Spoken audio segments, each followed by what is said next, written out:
What's going on, PTG fam? Thank you guys so much for tuning into the show. This episode is brought to you by Transfuse. Transfuse is an all-natural electrolyte drink. For our YouTubers, I got a packet in my hand. This stuff is truly the business. Amazing all-natural ingredients for all-natural results. I love this stuff. It has everything you need to stay hydrated. Magnesium, potassium, sodium. It also has over 1,500 milligrams of vitamin C, which is amazing for the immune system. 50 milligrams of zinc. It's got choline and vitamin B, which is amazing for cognitive ability.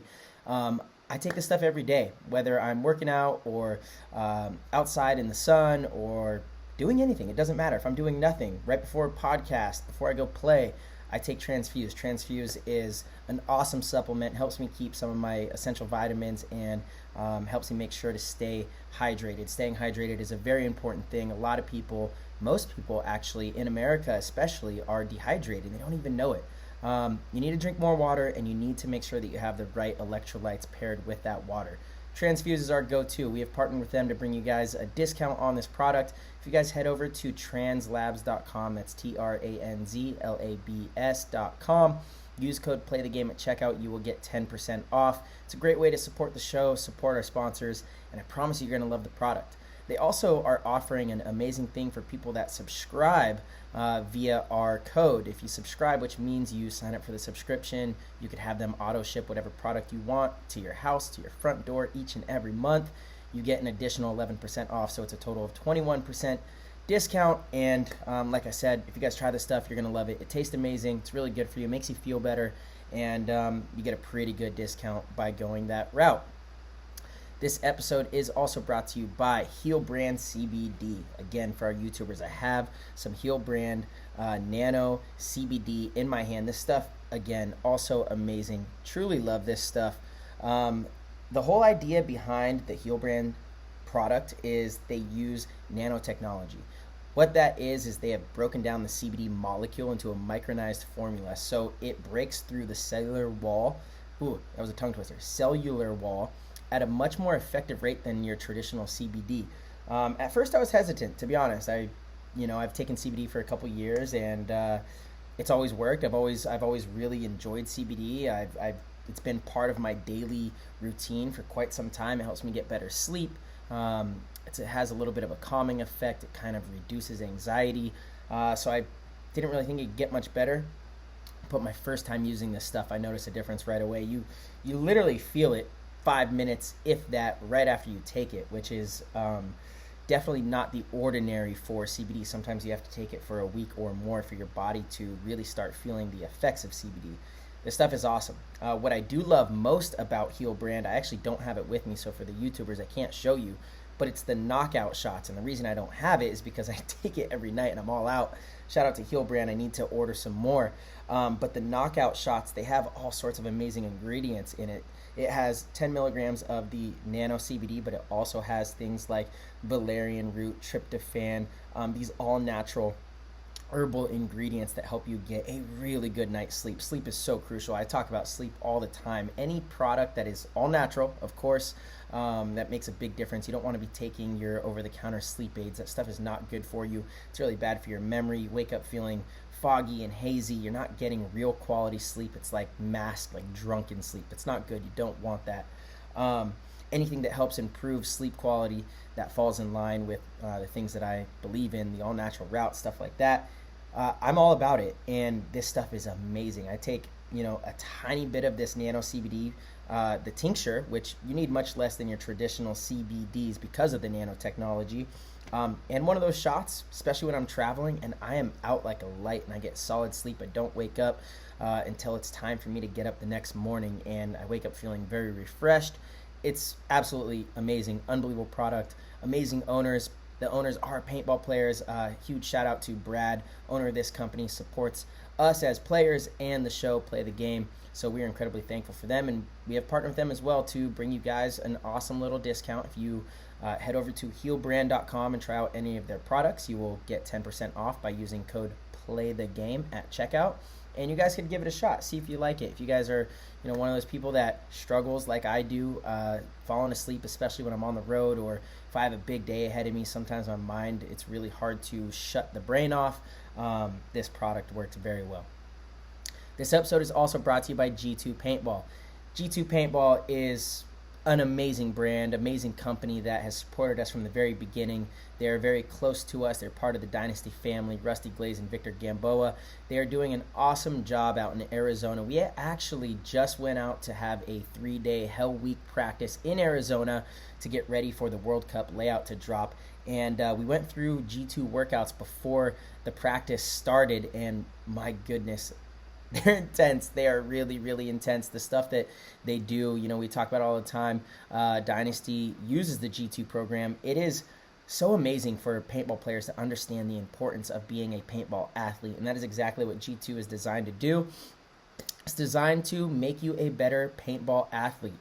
So often paintball players are going to the gym and they're training the wrong ways. They're not training in ways that are going to help maximize your potential on the field, and that's what G2 is all about. So they host a bunch of events. We're looking to get involved here in Southern California. They have stuff out in Arizona. It's very affordable for players to sign up, go out, go through some really awesome training, and also get some paintball knowledge thrown in there as well. Just really amazing courses. Can't say enough good things about G2, the owners, the entire program, the difficulty in them as well. It is not easy to complete, but I feel amazing. I feel really good being able to go through those programs. And let's see, it's Tuesday night as I'm recording this, and my legs are still jello from the weekend. So this stuff isn't easy. It's going to challenge you. It's going to make you better, and you guys should check it out. Head over to g2paintball.com, see if there is an event near you coming up in the future, and if you can get out to one, that would be amazing. It's highly recommended, and hopefully I'll see you at one of them in the near future as well, because I know Tyler has already been out to some of them, and I plan to be at some in the future. So without further ado, everybody, we're going to hop into this episode. This was a great show with the one and only Nick Slowiak. He is currently the NXL 2020 Las Vegas Open champion, and that is the last event we have had. So he is the current belt title winner holder of the NXL trophy. It was awesome to sit down and talk with him. He is also a prominent figure at GoSports, works with GI Sportz, one of the biggest companies in the game, has so much insight and knowledge to paintball, and just a funny, awesome dude. So without any more of me talking, we're going to hop in the show, and you guys are going to enjoy this one. See you in there. That was an insane inside move by Marcelo Margot. Great communication. And the crowd starts chanting Harmon. Great shot by all the guys. So Tyler Harmon saved that game. He came out with 2 wins. Marcelo Margot was on fire.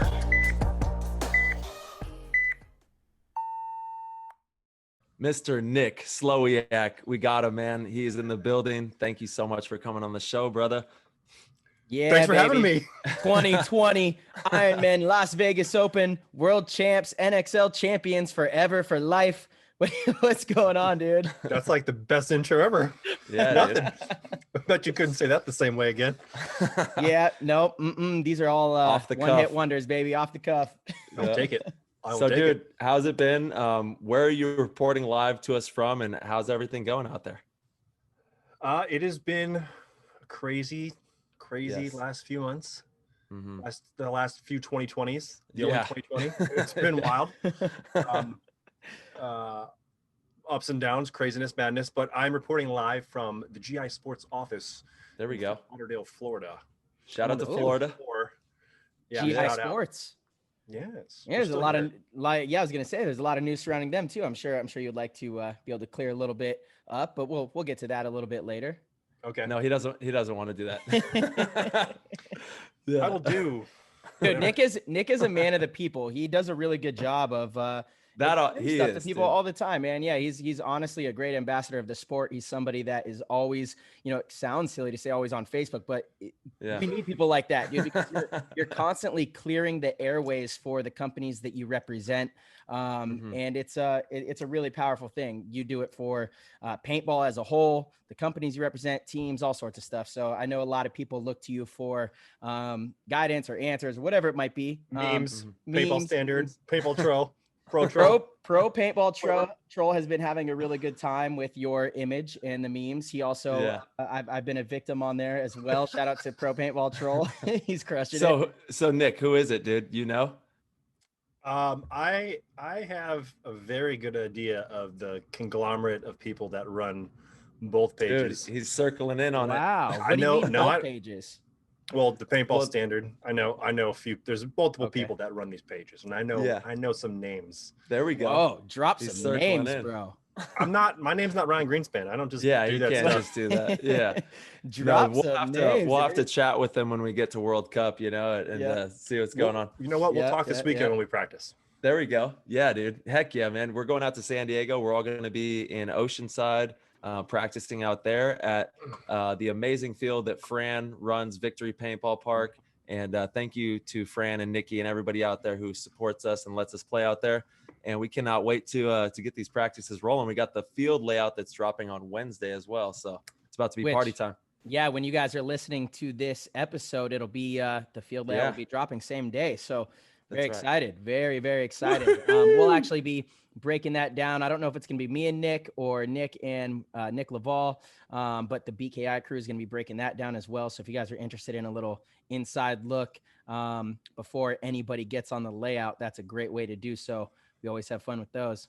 Dude, But, yeah, actually, you guys both are a part of BKI. Yep, So, yep, and you I are help too. out. Yep, I help uh-huh. out when I can, at any chance that I can, to be a part of the BKI family. So, kind of talk to me about what that's been like for you guys working together. We got Bobblehead Nick here on the YouTube. If you guys want to tune in, he's having fun, drinking a little bit of a whiskey, I think, and enjoying himself on the show here. How can I shout out. not?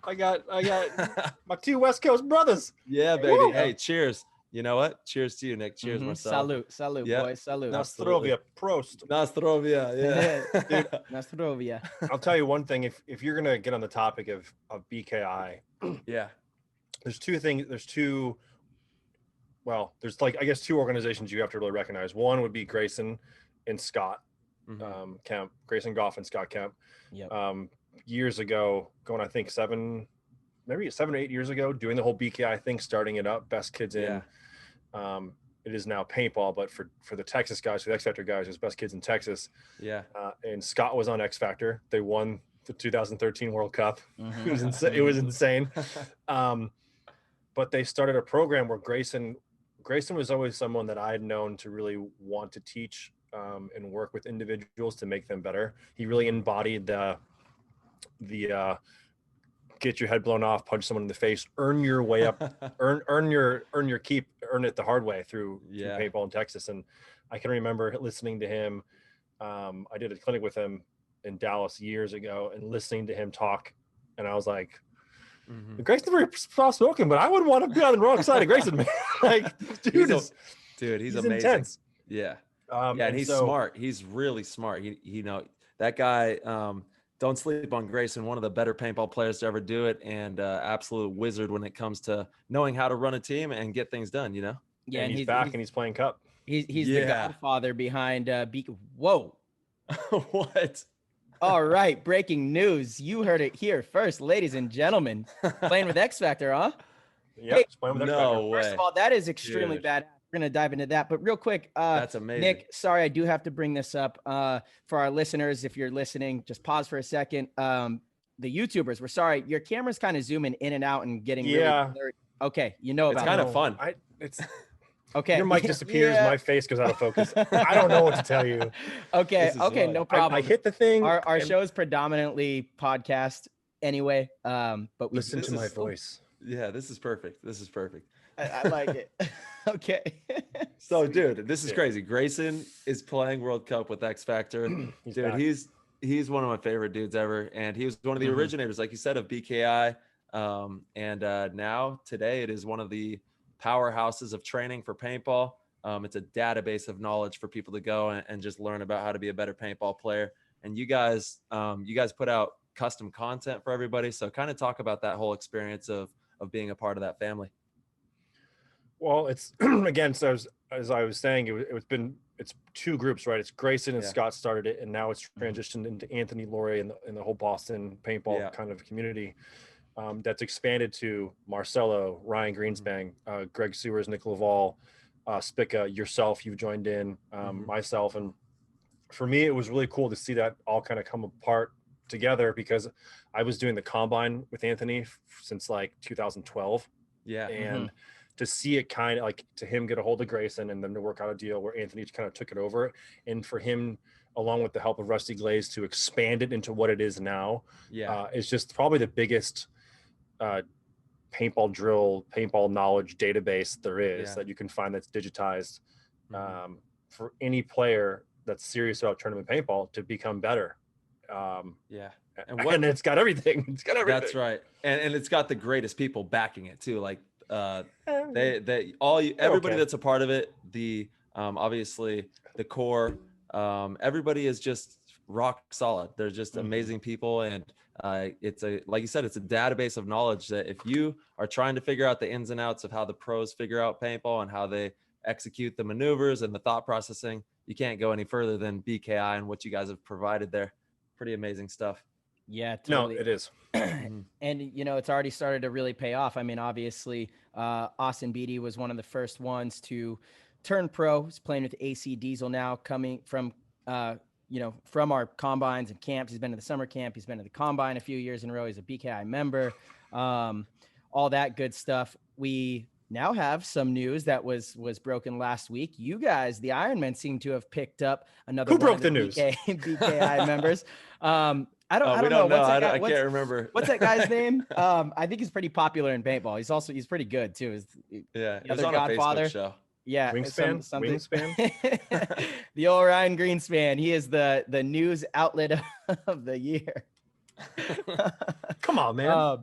I know. Come on, man. So you want to talk about that for a second? Because that's kind of cool. Cool news for your guys' team, Yeah, it is pretty cool. I got the okay.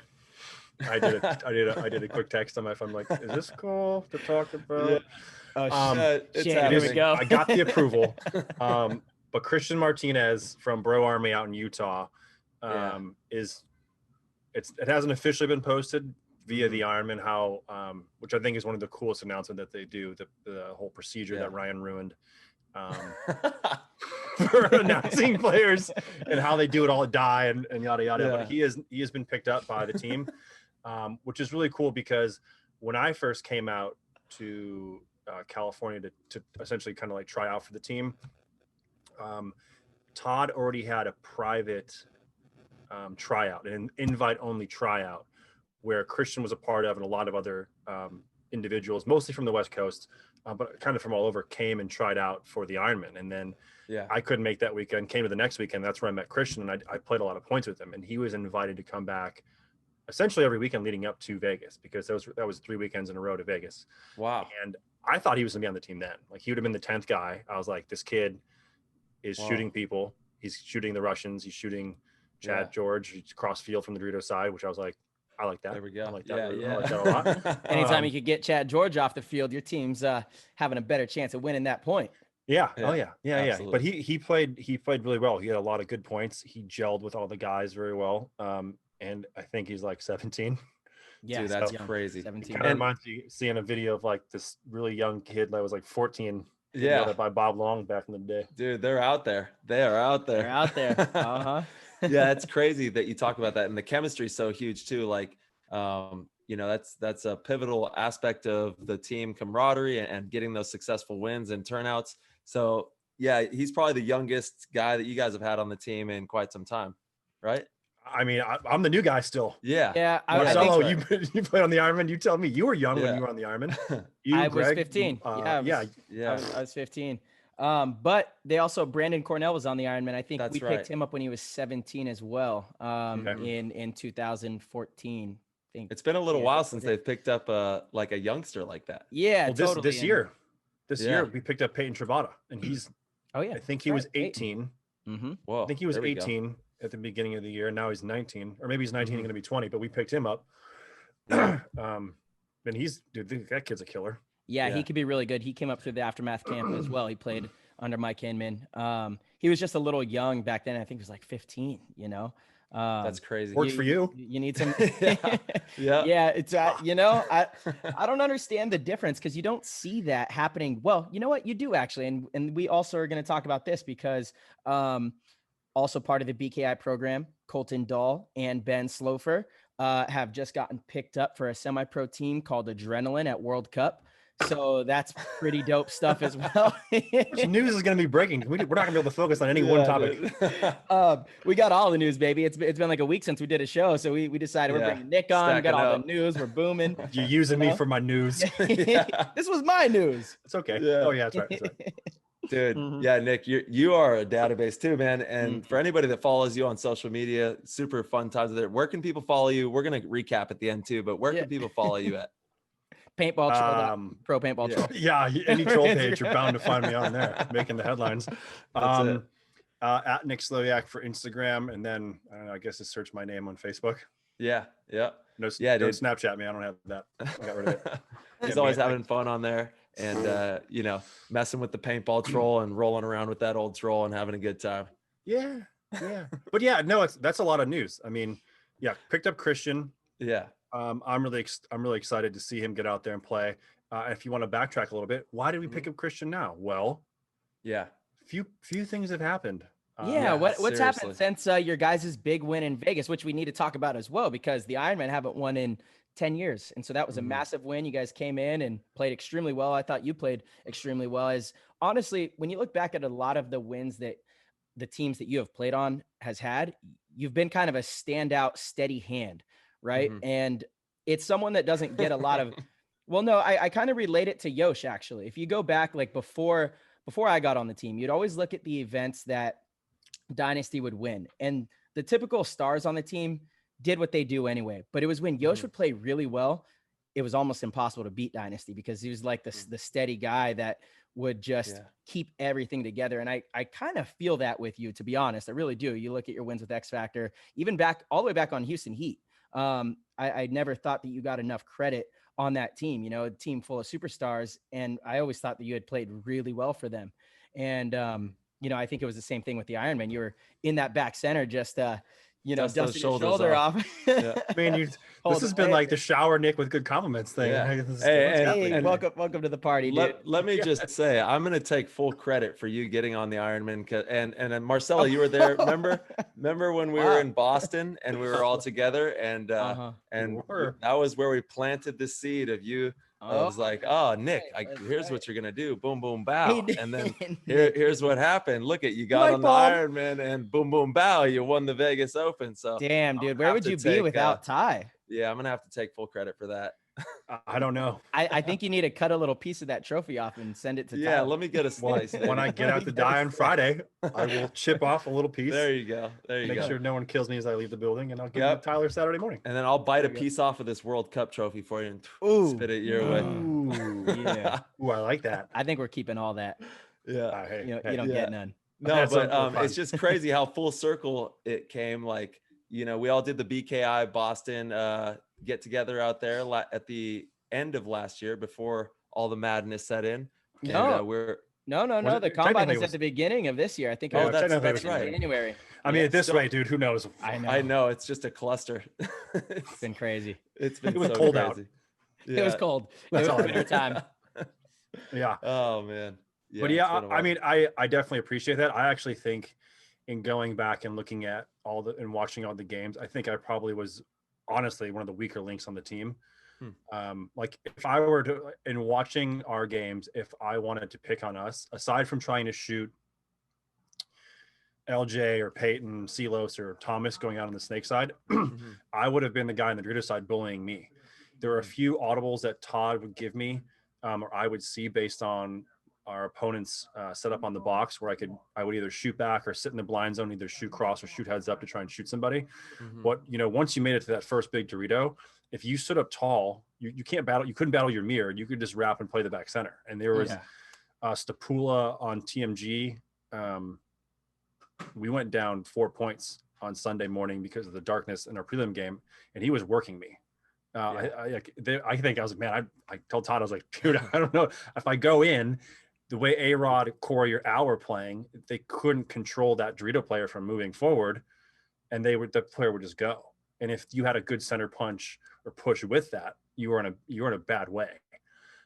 So like me personally, like I think I did okay at that event. No, I mean, I watch a lot of the games, dude, and you were often the only gun that way. And I appreciate your modesty, but you did a very important job, and it wasn't the easiest one. Your team relied on you to slow that side down. It gave your other players a lot of freedom. It gave A-Rod as the 2 on that Dorito side a lot of freedom to, instead of going and following Corey or whoever was in front of him, going up the center and getting a little bit reckless. And that kind of paid off, you know, like paintball really is such a team game. And often those components that don't seem like they're that important really are the most important. If we were playing you guys, get your shine on, Nick. Get your shine, dude. Get your shine. I'm not giving you the MVP of the team shine. or anything like that. I'm just saying, I'm just playing. You played really solid. Yeah, you did a job that was, you know, kind of thankless, and one of those jobs that was very crucial in that win. And it was just steady. You were out there alive, consistently every single point. You were the rock. You were definitely a rock. You know, guys. Oh, he's gloating right now. Gloating. But it was amazing, man. I surprised the hell out of me. I'm not gonna lie, dude. Like, to see you guys do as well as you guys did was a pretty amazing thing to watch. And the way that you guys handled yourself against the Russians in the finals was, dude, A-Rod had that point that opened it up in the beginning, and then that was insane. It just kind of it was insane. Yeah, it was a slippery slope there for a second, huh? Yeah. Yeah, it was either way. It was. And I think the one thing too that was is good and bad as that was, I think a lot of people, when we came back into the pit, like Todd was like, see, like the magic's here, man. Like it's what's happening. Like smacked a couple people around, like wake up, go out there and play paintball. And it was great because everyone got so jacked on what just happened.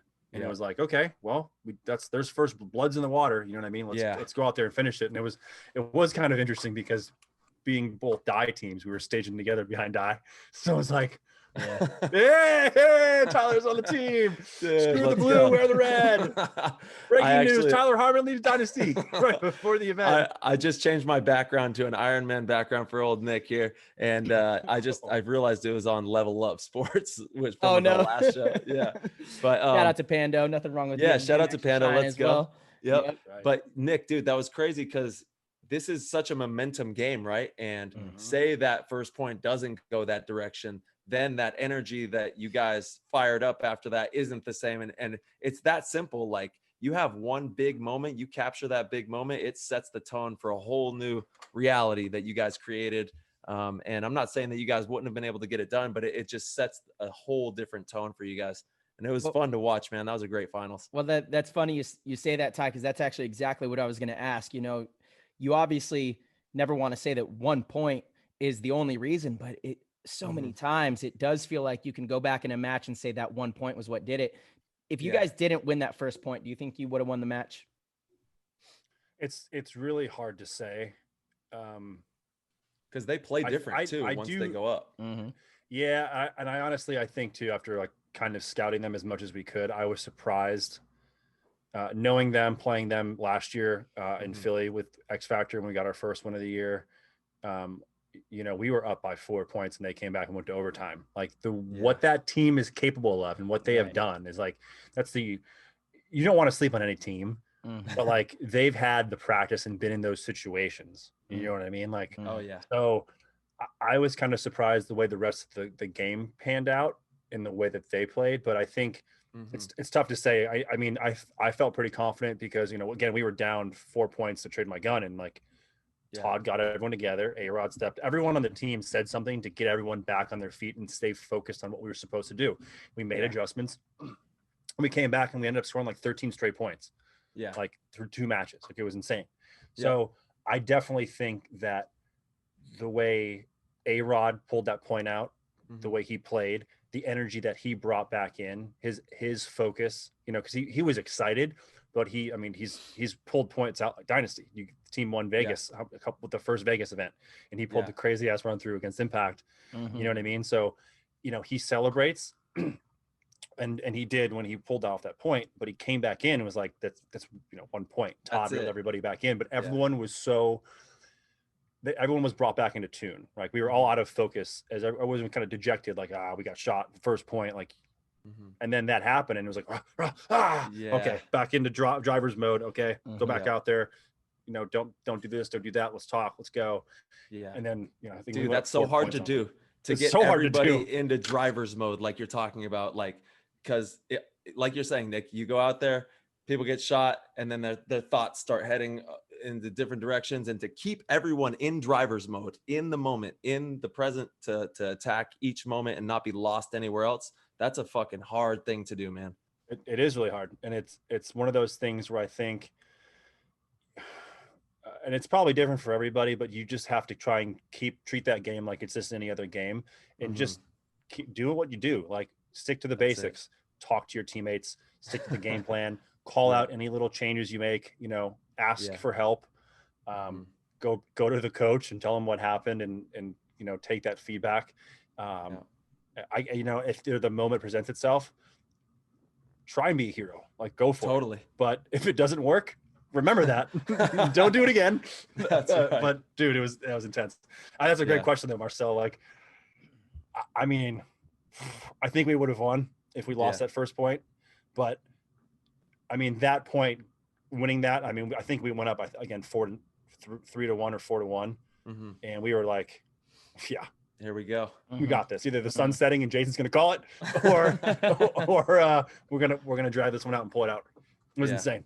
Dude, that was awesome, man. Yeah, it's been a long time since we've seen the Shield hold up that trophy, so that was cool to see. And against the Russians, no slouches. You guys really you earned that for sure. Yeah, and go ahead. Do you think that? Well, I don't even want to preface it that way. What has been your favorite win?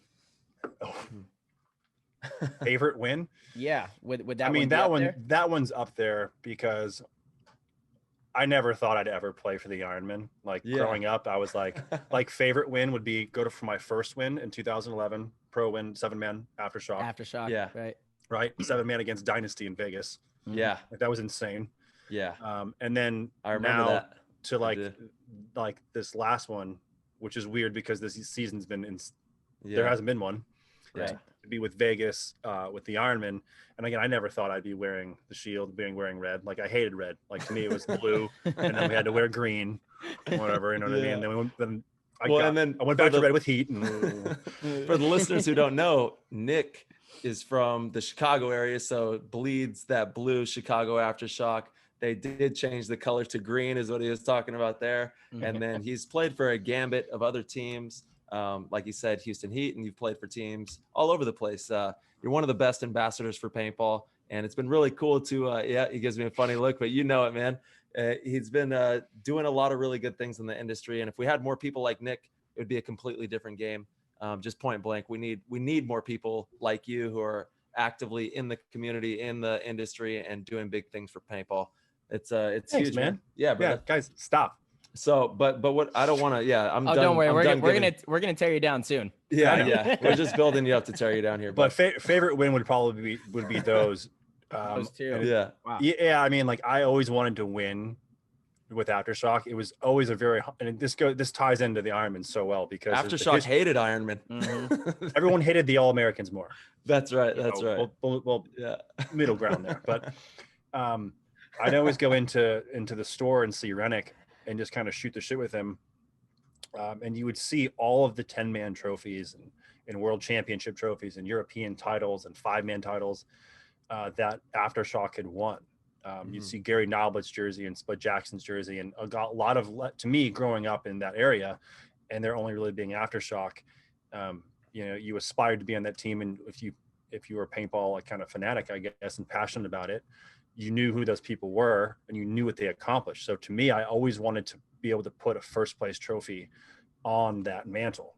And it was like, you've seen all the Ryan's right with Dynasty, you've seen his garage full, and all the, like, Shock essentially has the same thing, right? It's just like they met Dynasty and Dynasty started winning and Shock didn't win anymore. But I never got to do that. Yeah, they were winning. I've put a fourth place, a third place, a second place, never had to put a first place trophy on there. So that was one of my favorite moments to win with Drew and Chris and Cody and some of the guys I came up playing tournament paintball with from the Midwest. But to be able to bring that trophy back and bring it to Bad Boys Toys and give it to Rennick and put it up there next to all of the other legendary wins and first places, like that, to me was probably the most special thing. And to tie that in with the Ironman, the team hasn't won in 10 years, and going to die, they have a trophy room. Like, that team has won some tournaments too, you know? And a lot of legendary people have played on that team. There was one, I think, some kid that I heard earlier started when he was 15. Marcelo Margot won some tournaments too. That one kid. Yeah, that one guy. So to be able to be a part of the organization and be able to, see Todd be able to bring that in there and put it amongst all of the other trophies and titles that team has, that legacy, being probably with the oldest running team still playing tournament paintball now. Shock's done, so I don't know who's left. Dude, that's sad. Oh man, I miss Shock. It is, but I mean, we're not talking about them. But that was a cool thing. When you were growing up, it was like a live push video every weekend. Oh, dude. Right? Oh man. So some of the stuff I saw, there's things oh my God. Which this goes back to your roots of where you started paintball as well, in that scene during that era, which we're definitely going to dive into. We got to get into the whole nitty gritty of your first exposure to paintball and all that. We haven't even gotten there yet. Let's start. So we're going. Where we going? Yeah. Either way. Okay, let's get in there. Let's get in there. Let's get your grassroots on paintball and how you started, like your very first time playing, what that was like, the field, the whole experience. Hopefully it wasn't a birthday party. Let's hear what you got. No. So I can remember my dad before I was 10, because you had to be 10 to play. Yeah. And I was 8 or 9, and there was a newspaper article. Yes, newspapers, for those of you. Yeah. About the game of paintball. And I didn't know what it was. And I can remember my dad reading the description that the article had about shooting each other with paint. And I was like, yeah, like, let's do this, Dad. Sweet. And nothing happened for a little while. And the next thing I know, my dad's like, hey, you want to go play that game paintball? And I was like, yeah, okay. So we there's a local, it was local at the time, no longer exists, but it was called Operation Paintball, OP, in Hampshire, Illinois. And me, my dad's friend and his son, who was a year or two older than me and myself, we went and just, let's go play. Let's just open play or whatever the heck it was at the time, The PMI premium there was $140 a case. Dude. I got the pump gun, I don't even know what the heck it was. My dad had the semi-automatic, and we just went out there and blasted people, and we got put into open groups. I'll never forget this guy with a remote line in an auto mag, and I was like, we're dead. We're dead. This guy's gonna kill us. Like, I don't know what that's a space gun. Like, he's got a hose going to his back. He's like a cyborg, Dad. He's like a cyborg. We can't play those people. Like, he's got all camouflage. His goggles got camouflage on it. Yeah. But we went and played, and the first point our match, I guess I played, I got shot like right in the shoulder, and like I didn't even feel it break. It was like, I was like, oh man, this isn't bad. Sweet. All right, I'm dead. Cool, whatever. Like, all in the back. Yeah. Hiding. The next game we play, I get shot in the wrist, and I think I start crying. I'm like, this game's terrible. I'm so bad. Like, I was like, this is stupid. Paintball's stupid. Why am I doing this? Like, my wrist hurts, and the ref's like, you all right? I'm like, I got shot. He's like, it didn't even break. I'm like, I'm not dead. He's like, well, you're dead because you cried. Like, get out. And I was like, oh. Savage ref. No, like that really, like, I was like, oh, that's how we play. Don't be a bitch. Yeah. That's where you first got it from, that ref. He was like, yeah, toughen up. It's time to go. And that moment really struck a chord with me. And then I went to my dad. I was like, Dad, I need the semi-auto. I can't be doing this pump, man. Like, give me the good stuff. And so he traded. And that very next game, I remember being shot at. My dad was on my team, and seeing him run and like Superman dive over a fallen tree and like one hand shoot at somebody. And like, get out of here. I was like, oh, I swear to God, it's one of the, like, my fondest memories, because when I can see it. I can close my eyes and I can see it happening. Dude. And I was like, that's my dad. And then like people started shooting at him. I was like, stop shooting my dad. I got so mad. I don't know what happened that game, but like, he blacked out. I just got mad. Yeah. And then one of the last games of the day, I had like the coolest kind of move ever. I got into like a 2-on-1, shot a dude, and then the family friend that we went with came up behind me, said surrender. I turned around and I just shot him. And I'll never forget, the next best memory is his eyes in his mask just going so wide and then so mad. And he goes to the ref, he's like, you can't do that. And the ref goes, he didn't surrender. He didn't surrender. And the game was over, and I was like, I'm hooked. Let's do this. That's amazing. I'm so ready. So awesome. I'm so ready. Like, that's my paintball. Like, I'm a badass paintball player my first day. Dude, story. So the big takeaway is never surrender. Yeah. No, but that, Yeah. I mean, the thing that I liked about it was mostly in the woods. I had a bunch of camouflage stuff. And so Yeah. I got to hide and be sneaky. Dude, I want to pick your brain on that a little, Nick, because I think that there's a big thing with that. And the way, because that's how I started too. I started in the woods. I started with the camo. I started with that type of adventure. It was a different experience. And I think that we're kind of doing it a little backwards these days with trying to like make it all speedball. I think that we need to, like, everyone should kind of, and now mind you, there's an exception. There's kids that can just step out there and go to town on the speedball and do that. But I think predominantly the paintball experience needs to be started in a recreational style, big fields, big adventure, big experience. And then it can be more focused into this tight knit geometric madness that we play that we call speedball. But I think that there's something about that experience. Do you agree with that and how you started, how we all kind of started that way?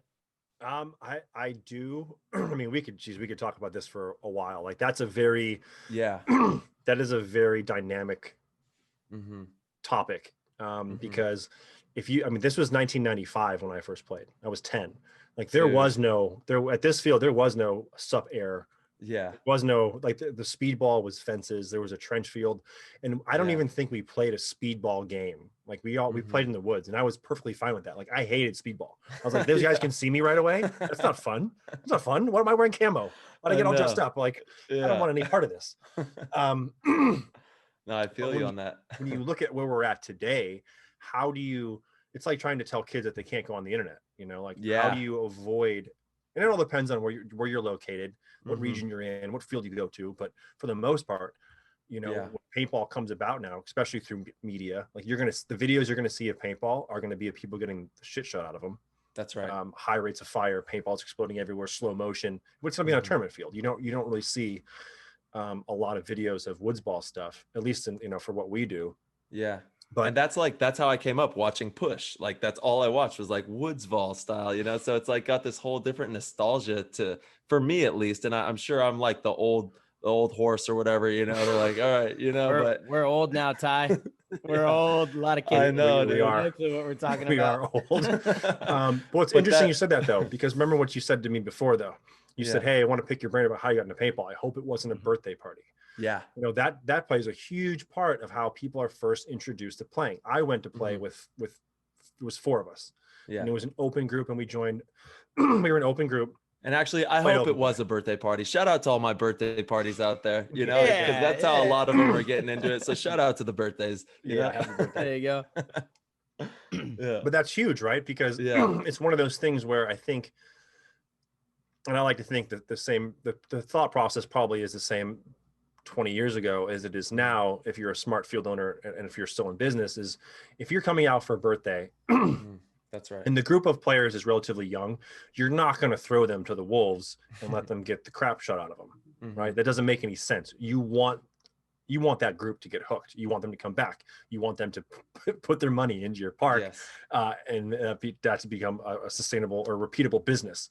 So it is, dude. I can think of it. Brad McCurley is someone that comes up at the top of my head. He never played woods ball.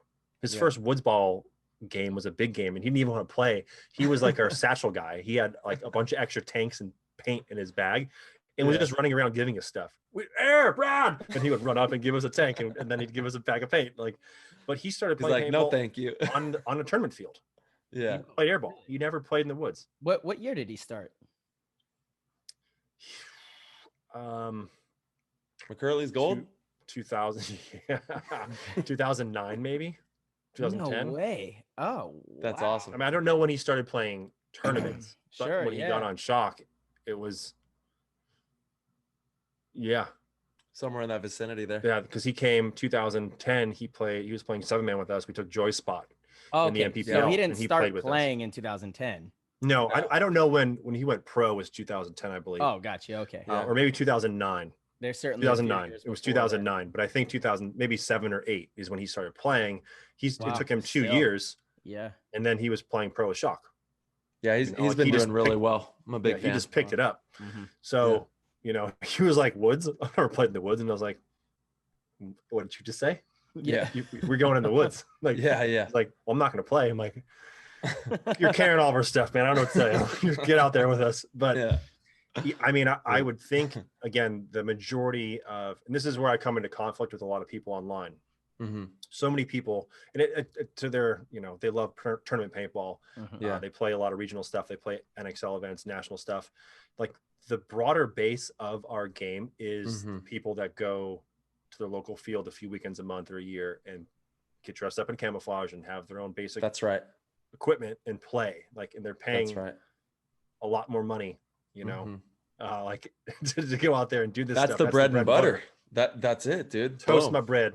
Toast it and roast it. Yeah, that's it, man. It's without that demographic, we have nothing with paintball. Yeah. Like, it's it's become more, I think there's a lot more tournament players than ever, right now. It seems like the NXL tournaments have been booming. Obviously, COVID has been a wild, fun ride here, but prior you got to COVID that, behind you.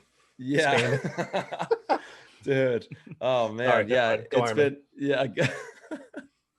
He's talking about my background. I got that Ironman background. It's COVID season back behind me, but yeah, it's been a wild season this year, and we're doing the best we can, and thank God we're gonna have World Cup. Everybody's gonna be able to go out there. I think that just about everybody will make it, except for, I think it's just the Canadians. Is that right? That's not Canadians, and I mean, we'll still see about the Russians. They seem to be good to go, but yeah. I saw a video. Visas. Yeah. What is the video?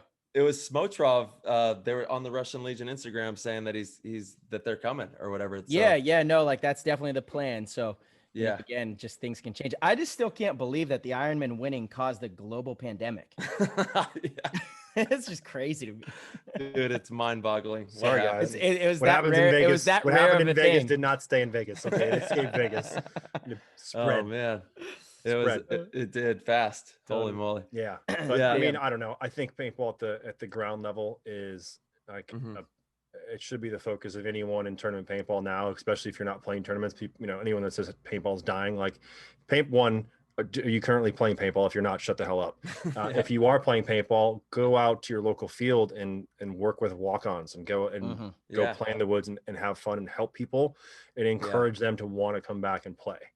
That's so much. Yes. Yeah. If you're not doing that, Dave Pando was just on the show. It was actually the last episode, and even Dave Cheney had been on, and we've been talking about this a lot. We need more people playing the game, period, right? We need to get people to the paintball parks. But once we get them to the paintball park for their first time, we need to get them hooked. And I know when Tyler and I grew up, and I'm sure it was the same for you, Nick, we'd go to the field on a random Saturday, and there would be a bunch of other pros there playing.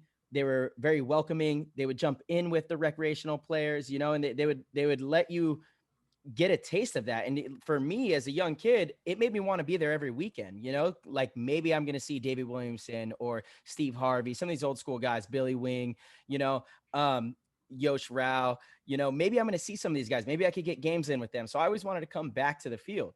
Go ahead, Ty. Oh, I was just thinking for Nick, they were probably super welcoming in Chicago and let you get a big taste, huh? Not a chance. Like, I'm thinking to myself, ooh. Yeah, they probably just whooped you up, but they let you come out and get a taste, right? And then you would just get worked over by the big dogs. But I think we didn't stand a chance. Yeah, it was a but they would let you play. That's right. No. Oh, wow. Really? Okay. All right. They were hardcore over there. Oh yeah. I mean, we're looking at 2001, 2002. 2006, and Shock went through a lot of changes then, but we got to catch the end of the glory days for 10-man with Aftershock. And when they went out there, I mean, there was a fight almost every time, and like it was fun for us to watch because we would spend our days in between the national events that we couldn't play because we don't really play Chicago or look for Cup. Waiting to hear the news through a paintball magazine, or at the time the beginnings of PB Nation, and it was like, oh, Shock won another one, or what's changing with paintball, who's this up and coming dynasty team, oh, Trauma's killing it in the amateur ranks, the Naughty Dogs, who are the Naughty Dogs coming up from the West Coast. So we'd get to the field, and when Shock was playing, like we weren't gonna, they would kill us, like they would massacre us. Like, it was intimidating. How often were they at the field? A lot. a lot, right? So Yeah, I guess that's a little bit more of what we're speaking. That's right. Yeah. Nowadays, pro teams pretty much only go the 2 weekends before events when they have mandatory practice. It all seems so much more exclusive, so much more distant. You know, you don't see the pros being anywhere near as accessible as they once were, just as humans, not even as like playing against them. Maybe it was a little different on the West Coast, compared to where you were. But that also might be why West Coast ball was always the best. You know, West Coast paintball was the dominating force for many years. No, just kidding. As we're talking about Aftershock. Yeah. Aftershock had its day, but wait, where's Aftershock now? Yeah, hey man, I'm on the Ironman. We just won. West Coast team. West Coast team, baby. Los Angeles Ironmen. Yeah, dude. Before Dynasty stepped up, Shock was winning everything. They were. That was a lot of the World Cups too. I was taught to hate Dynasty because the last 10 mans, Shock got robbed, and which is interesting too because I've Shock got robbed. Oh, I've heard both sides. Yeah, I've heard both sides. The decision, whether it comes down to it or not, like the call was made after the game, which is something that always stuck with me, and that's why I like reffing, because one of my first jobs is umpiring baseball. I can remember being treated unfairly in baseball. I mean, like, dude, you know what? You'd be the best umpire. Is that what you're going to transition to once you're done with your professional paintball career and maybe retire from commentating on GoSports? Have you thought about reffing on the pro field? Not a chance. There's no way. Oh my God, I'd kill you. I know some of those people. No. I'll coach a team. I'm not reffing anybody. Reffing's hard, dude. It's so hard. Sorry, we interrupted you though. Go back to umpiring baseball. But I'd say that's one of the things that I don't even know where I was at with that. Like, I can remember playing a game of baseball and calls being made that are like, these are wrong. But you can't argue balls and strikes. You can't argue certain things in baseball. It's final. And I was like, that's not fair. And my first job when I was 12 was to become an umpire. And I was driven solely because I was like, I want things to be fair. I know how I want to be treated. And I know the rules of the game that I love. I love baseball. Like, that was my dream to play it until I ran into paintball. Yeah. Or got more into the tournament side of things of paintball, because I was happy in the woods, and then Chris Oseen and his family dragged me out to play tournament paintball. I was, fuck. But anyway, dude, Slowiak, you're the best, dude. That's why I enjoy reffing, because I've been there, I've gotten bad calls, I've seen bad calls, and I can understand, there's human error. I've made bad calls in reffing, I've made bad calls in umpiring, but like, I'm out there, I'm trying, you know what I mean? So I want the game to be enjoyable and fun for those that I'm working with. So I don't remember where this really spawned from. What the hell are we talking? Well, we were talking. I got all pissed. I'm thinking about all the calls I missed. I'm like, I'm an idiot. We were talking about Aftershock getting robbed at World Cup. Right. So the call was made after the game, and I can remember, we would go to Badlands and hearing that, and that's where like screw Dynasty, and then it was like, okay, another team to hate. So what happened? Let's hear it from your side. What exactly happened? This was 2001, Dynasty's very first World Cup win. Yeah, there's video of it of Brad running back the flag. Again, this all goes back. Yeah, this all goes back to points, and there being a round robin system in 10-man. Right. So by the time you got the ICC would be one of the times where you would, if anyone's played that, how the finals work there is anyway. So it comes down to points. So when you go into essentially the last set of games, or the last game, you know what you need to win depending on where you're sitting, or you might not stand a chance. In this case, between Dynasty and Aftershock and the 10-man game, I don't know the exact specifics. I just know that Dynasty was supposed to get the hang. They got the hang and they got the max amount of points. They had World Cup. If they didn't get that, then Shock would win based on the previous games with whoever was involved. There's a great clip of that match at the end with Brad Mon running the flag in and time expiring as he dives in, and Shock's like, we won. Like, that's it. But what you don't see is a ref making a call based on something that happened with, I don't know if it was Ronnie Simpkins or whoever it was, saying that they deserved a penalty, and because of that penalty, they would have more time. That would have given Dynasty more time to run in the flag and put it in. And if you go back to those days, things were a lot more, it was lawless. Yeah, of course, for sure. There's some of the stories. Yeah. Yeah, I know, dude. Teams were reffing. Teams were reffing for points in those days, That's right. So the Shock wins. The majority of everyone at the event thinks Shock wins. And then the call was made after the fact. And they go over to Shock and say, oh, by the way, you didn't win, they won. Yeah. I mean, that's Oh, tough, I dude. That's so knowing tough. like working with Billy Saransky just about every day, Oh, and boy. knowing those guys, like, Yeah. and Billy was the first guy on Aftershock I ever talked to. Mm-hmm. I actually went up to him and said, "Excuse me, can we play you guys?" And he's like, "Yeah, you can come up to the field and watch." And I was like, "You talk to me, you talk to me, guys. We can go watch Shock. Let's go." And we sat there for like an hour and watched Shock. But that's where, like, you know, they like, hey, we got robbed. Which, Yeah. like, okay, I mean, For again, sure. that's what you That's hear from up crazy. the field. You're reading about it in APG or whatever magazine months later, and then a paintball video is coming out, and you're seeing it, and you don't know what the hell to think. So, Yeah. again, if you're a loyalist to any club or sports team in your area, you're gonna go, yeah, my team got robbed. Yeah. Like, fuck those guys, man. I hate those dudes. So, which was crazy though too, because the following year, Shock beat Dynasty, and it was Todd Martinez who skunked the guys on the team and pulled off the win to give Shock the victory. Damn. So Crazy. it's like, I asked Todd about that. I was like, how did that feel? Because you played with Dynasty before, you left to go to Shock, and then you won. And he was like, that felt good. felt pretty good. It felt really good. Cash money, baby. That felt real good. Yeah, I we're mean, waiting to get Cash Money, your coach, on the show. Actually, dude, Todd is a riot. He's one of my favorite people. I can't wait to see him. All time, dude. top five. Yeah, he's so the best. I mean, that built up that whole thought of, you know, screw Dynasty. But then again, like going way back to where we started, that's the era of paintball that I was living in, that you know you guys were kind of living in too. And so, you know, I definitely hear what you're saying, Marcel, where, you know, in the 2 weeks you have on a layout with the way the system is now, like, it's all business, you know, and totally. probably 2020 is kind of a wash because I'm you know, with the way fields have been. I think it's probably given real quick. I think it's given a lot of pros in paintball a chance to kind of come together. I think paintball's in a really good spot. We talk about this on almost every show, but you see a lot of the pros out there either coaching teams in regional events or just playing for fun or playing random tournaments that have now allowed pros to guest on some of the teams. Like, I've seen a lot more pros out there mixing in. I think it's so good for the culture. I think it's so good for paintball. It's good for the sport. It's good for everything, you know, and it's good for us as players, as pro players too, you know, to kind of get back to the grassroots and have some fun with it and help build these paintball parks and the infrastructure from the inside out. You know, it's solid. I hope it continues beyond 2020. You know, it's a good piece that we could take away from it. Totally. Yeah, well, it has to. Like you already said, we're the old guys. Totally. You know, who's going to take our place? You have to be able to go out there. You have to be humble. You have to be realistic with where you're at in paintball, but you have to show that you can bleed, and someone needs to step up and become that new blood. Yeah. Because, you know, at one point, wherever either each one of us were at our careers, we looked, like you said, you're looking forward to see Davey Williamson or Billy Wing or whoever it was at your local park be there, and you aspired to be them. But if they didn't show up and weren't a decent human being, you know, you probably wouldn't want to be them. Yeah. That's so true. We're working late here, so it's just going home. It's dude, in the East Coast. You're clocked in right now. Yeah, always clocked in, baby.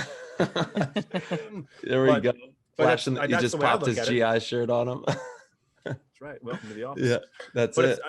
We have to do that, and I would hope that more guys can do that. Especially with the way it is how easy it is to be sociable with your phone. To just show people that you're human, you know. You're going to the majority, I think, of pro players have an impact on younger players more than they know.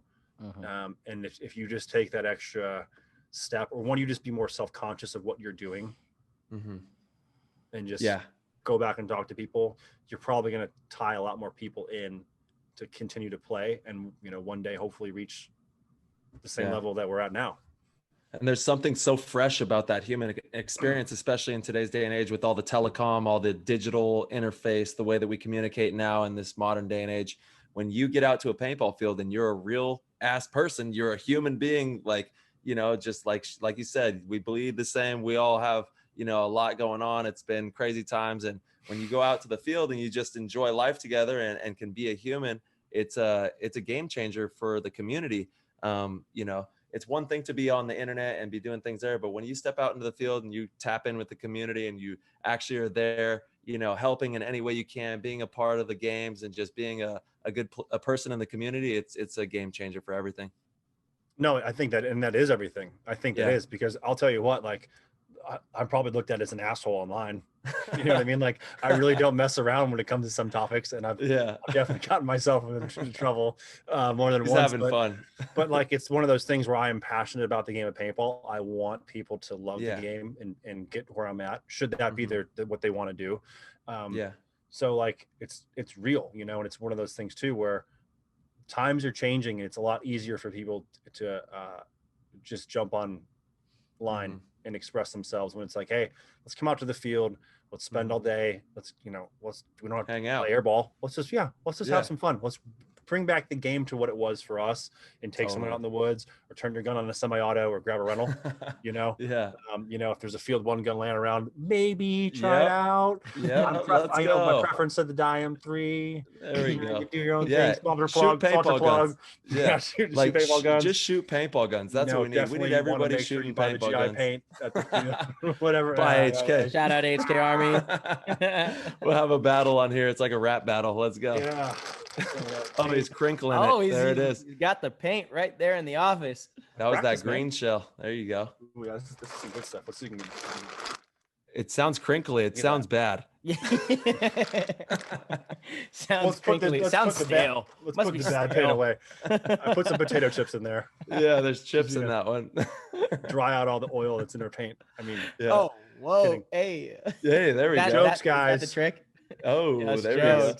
Yeah. So precious. no, but it's a science, man. Paintballs, and dude, when it comes down to it, these big tournaments we play, all this money on the line, everybody flies all over the place and does all these things. It all comes down to this little paintball, dude. If that little paintball is not dialed in, you are losing, son. You're done. So it's a pretty amazing science. And, you know, back in the day, the paintballs even used to be a little bit larger. The paint fills were different. Do you have any type of knowledge on what the specs are on paint today as opposed to before? The different types of paintballs that we're shooting in the modern day here? Yeah, it's interesting you bring that up, because earlier in the year, I got together with John Rathbun, who has a long history in paintball. And at one point, me coming up through ProCaps and GI, and him through PMI and Key, we were competitors. and I knew him from Chicago because he played for Evil, Farside, and then Evil, and owned an indoor field. Cool. Awesome. But we actually got together with Dave Thomas, Opie, up in Montreal, who is at the plant for GI, and we got together a list of we took a list of questions from people on PB Nation that were genuinely interested as to why paint has changed from when and this is always the fun thing, like back in my day, paintball was great. Everything was perfect. You know what I mean? The paint shot better. Everything was better. It's like, you just had a good day. You forgot the shitty days. Like there were times where the paint didn't shoot that great, and it was cold and muddy and rainy, but you don't talk about it because it wasn't fun. We put together a list of questions from people that were very serious questions that we could answer. And we got into why in some areas paint has changed and why it hasn't. And one of those regards, why has paint gotten smaller? Well, it's not really always gotten smaller. It's where some of the paints were. And I mean, did it save money? Yeah, you're using less material. And again, it's not so much that the paint's going to fly differently, but people were, hey, the free kit came out. Well, now you have a bore kit for smaller paint. So if it's a smaller ball, you can shoot it. Like there are tools that will allow you to shoot this stuff. Has the fill changed? You know, no. You know what I mean? Has the shell changed? Yeah. Not really. The formulations and how it's put together based on the field's needs and what they want. Of course. And again, what if it's an event, what the needs are for that event, have those changed? No. Yeah. You know what I mean? It's just, I think it's more so where people are, and I kind of really want to find. I think it's just like, to me, there was something about shooting like that green shell Hellfire, that dark forest green shell Hellfire, or that bright orange. Paint was put on a pedestal. Nick's being very diplomatic right now. Yes, the formulations have changed, but the ingredients in which are expensive in the formulations that have changed are what are compromising the integrity of the paintballs these days. And the fill is what creates most of the accuracy, the consistency and the mixture of the fill and the fullness of the ball. It's, not always related to the dimples and stuff like that. It's mostly about the fill. If I'm correct, I believe that's because if the paint's sitting on one side of the shell, or if it separates, okay, here we go. The oils separate inside. Nick is crunching numbers over here. Yeah. Hold on. So I wanted to find it, right? I wanted to find it. So yeah, here are the questions that came to paint. Oil in the bag or no oil in the bag? Why do we sometimes see oil in the bag? And a lot of people right away, like, give me my crinkle paint over here. You take a bag of paint. Get your potato chip paint over here. Yeah, and you move it around and you'll see residue paint. Yeah, it's one of the things, right? All everyone does. Hey, is there any broken paint in here? What do we see? And sometimes you see a liquid that's the same color as the fill of the ball. So what's up with that? Kind of give me the scoop on that. Why is there? And it's why residue? It's most of the time, and this is one of the just several different reasons why it could be in there. It's residue that's used to lubricate the gel during the manufacturing process. Mark Cresson, HK, has released videos of the paint coming together. You can go to YouTube and watch our GI Sportz how it's made video, a comprehensive video on how paint is made. That's a great video, by the way. Dude, it's a great video. That is a great video. Yeah. Shout out. Everyone should go and check that out, just because it's a really cool thing that most paintball players have no idea how these paintballs are made and how it comes together. But that's a pretty badass video. And it'll also give you a little bit of like, this is a science. This is a tough process. And you become a little more forgiving of the paint after that, I think. Well, yeah, I mean, we shoot how many tens of thousands, hundreds of thousands of paintballs a year, and it's easy just to go, this paint sucks. Like, yeah.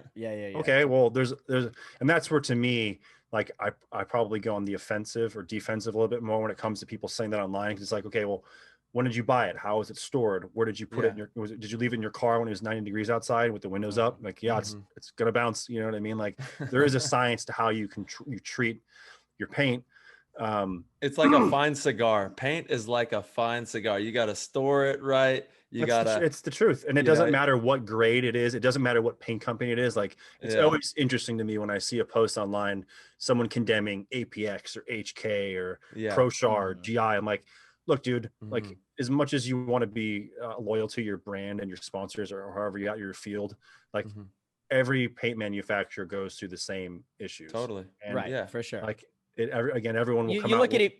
You look at like pro events. It's not one company hasn't like dominated having the best paint every event. It kind of does go in cycles, because you're right.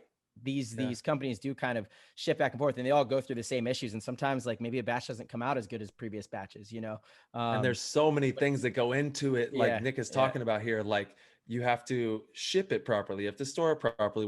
The whole process of the curing, the process of every aspect of the paint that is in there, the shell, there's just so many layers to this crazy thing that it's hard to perfect. And we still have not perfected it, which is mind boggling. Like, we don't have a machine that just is like, okay, here's the perfect paint for everybody for all time. It's like, it's hard to do.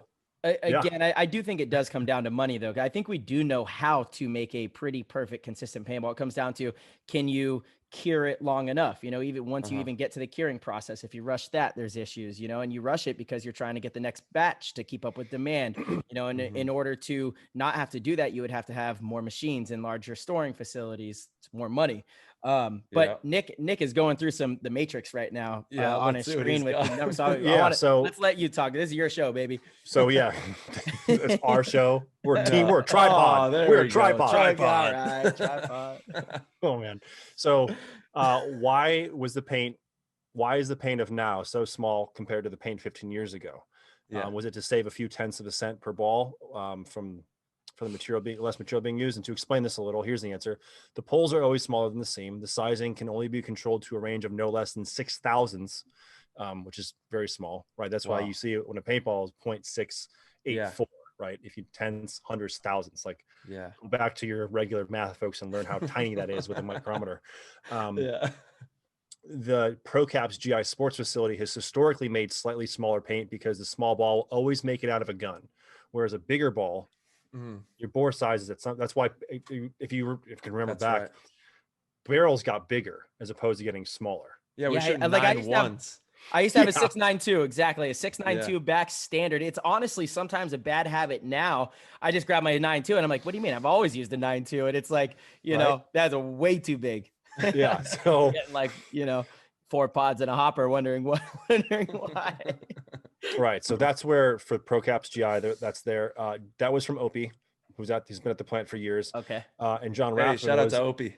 yeah, that's right, dude. That guy, Yeah. should get him on the show. Dude, Yeah, he is very well spoken, and it's interesting. We Yeah. were actually talking about a certain formulation of paint. Oh, cool. That we may or may not be using. Yeah, proprietary. And yep. And the way that he described it to me, I was like, God, I wish I recorded everything you said, because I would be rich. dude, no, but he's so well spoken. And that's, if you go Yeah. back to that video of how paint's made, he does interviews in the process. Like it only took one take. Yeah. Like he's a smart dude. He's Like smart. he knows Yeah. what's going on. And he's Houston Heat went up to Montreal. We were playing the CXBL, and those guys had Tim Montressor was on the team since 2014. Moorhead, Sewers, all those guys, and they had never been to a paint plant. And a lot of the guys, because I work for the company, would give me shit about our paint. I'm like, you guys don't know what goes into this. Like, yeah. Let me and show you. we finally went up there and like, wow, we have a completely new appreciation for what goes into making paint and what we're using and how we treat it. And when you actually can do the backtracking, someone says the paint's bad. Okay, send me a picture of the SKU and I can look it up. I know when the paint was made. I know when it left, where it went to. I know when it shipped from our warehouse to a customer. I know how long the paint's been around. Like, that's old paint. Like, Yeah. But that's yeah. Why is there fuzz on the paint? The paint still lasts a long time. It's all about, you got to treat it well too. You got to really take care of the paint wherever it's going. It's got to be treated properly. Otherwise, it just takes one bad situation and it's cooked. Right. One of the rules that a guy that's mentored me for a while in paintball, Pat O'Toole, brought up was you would treat a bag of paint or a case of paint like you treat a baby. Yeah. You're not going to leave it in the sun too long where it gets hot. You're not going to leave it in the cold where it gets too cold. You know what I mean? You're going to pick it up every once in a while and rock it. You're going to change it. You're going to change his diaper. You know what I mean? You're going to rotate it around. Like you have to kind of, like you would take care of your gun. Well, some people don't take care of any of their stuff, and that's right. It works out, but they're like everything is terrible. Yeah. It shows you got to take care of your stuff for sure. That's right. Yeah. Here's the last one I'll touch on because well, maybe we'll go through more. Oh, this is great. Why can't GI make Marbs and premium? This was a big question because Marbleizer. Yeah. GI bought Key. Yeah. Key is Empire, and Empire has a lot of very well-known brands, premium, ultra evil. And the question was, why can't GI do the same formulation as it was back in the day? And one of the things people don't know is that ProCaps GI, when Richmond built that, and I think probably still to this day, well, aside from maybe APX now, or even maybe HK for whatever's going on where their paint's made, that was the first facility ever to just make paintballs and nothing else. PMI's paint and Key's paint, before they did some stuff overseas, was all made at RP Sure here in Florida. Hey, hold on. You're forgetting Great American Paintball. I'm pretty sure they only made paintball. Well, I can't speak to that. I don't know. Gotcha, I don't know that. Like never, that's one of the things, if I could sit down with Alex and pick his brain more on the history of that. And that would be, that would be actually a really good.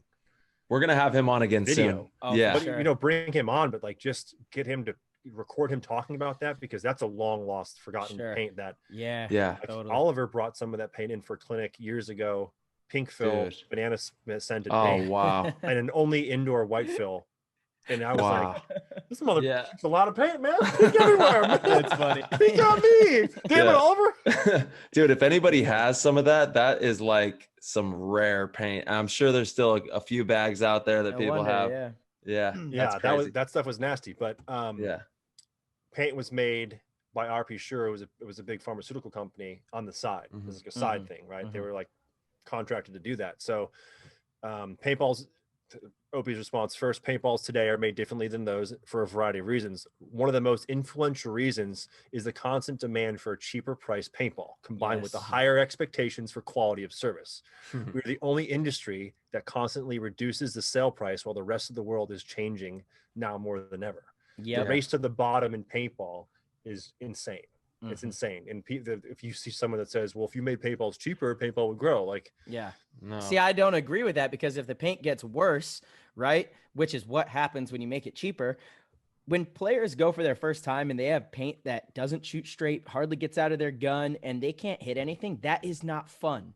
I wouldn't want to come back. If I went for my first time and I'm playing a game where your only protection is the bunker you're in and shooting back at people. And I can't shoot back where I like to shoot. To this day, if I don't have good paint, I don't enjoy playing. You know, like I do not enjoy it. It's not fun because I'm aiming at something. Well, that's the name I'm going to bring you some GI paint this weekend. Dude, I'll tell you what.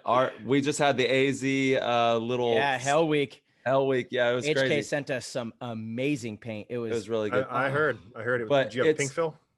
It was pink. There was a purple pink. Yeah, good job. There you go. He's got it. But he's dude, got it. It's yeah, he's like, I got you. He's throwing me the eyes. So it's serious though. Like without that experience, we do not have return customers. And I know that for me, accuracy is everything. If I can't hit what I'm shooting at, you know, I get lucky every once in a while and send a screwball into people, but it's like, I've seen some of your screwballs you've sent in. Those are nasty. Dude, it gets wild, but if I find myself matched up against Tyler Harmon this weekend, I'm going to look the other way. I'm pretty sure Tyler Harmon holds all of the infinity rings. it's crazy. I don't know what I mean, Tyler's always been in my eyes. Snap those fingers, Tyler. This last weekend was just crazy. I think it could see through. I think it could see through bunkers, and yeah, I don't know what's going on over there. But dude, I'm howling at the moon, baby. Let's go. I'm ready for cup. But to get back to the paint, it's just such an important thing, man, and we've got to really focus on it. We cannot compromise in that department because it will shatter the experience of paintball. So we can't race too far to the bottom. You know what I mean? Well, I think we're already there. Oh wow. You know, I don't think you can get, you know. Yeah. At some point, what it comes down to is you have to be able to make money on the product that you're producing. You know, unless you have something else that can make up the margins on the other end. So, you know, that's another huge topic you can get into. But like Marcelo said, you know, and like, you know, Opie's answer, when the expectations for a better shooting ball, but at a cheaper price, you know, that's going to balance itself out for the quality of paint you're shooting. And again, who is that paint being marketed towards, right? You know, as tournament players, is being able to use some of the best paint from the best paintball companies in the world. You have an expectation for when you see that box, you take it off the truck, you know what you're going to get. You have a finely tuned gun, you have, you know, a loader, you got everything together. And when the paintball is really that final thing you have to look at. And it's from taking it off the truck to making sure it's the right temperature the entire time, to loading it, to, you know, if we're out there for a long point, to dumping your pack, to putting different paint in your loader just for shooting off the break. There's so much that goes into it. But again, we are just the tip of the spear when it comes to that. So when you go back to, like Marcelo was saying, the recreational player or the first time player playing for the first time, and they get a crappy paintball that can't come out of a marker that's going to shoot traditionally harder, right? And it's breaking in their gun. It's not going to be a good time. Like, what am I doing? Like, paintballs, I'm supposed to shoot people if I'm shooting confetti out of my paintball gun, and they don't know what to do when that happens, you know, like they run out of CO2 or whatever happens, you know, the sear doesn't catch them. Like, so you want to make that first impression be as awesome as possible. And if it doesn't stick out to them as being a negative, then everything worked. It doesn't matter what paint you were shooting.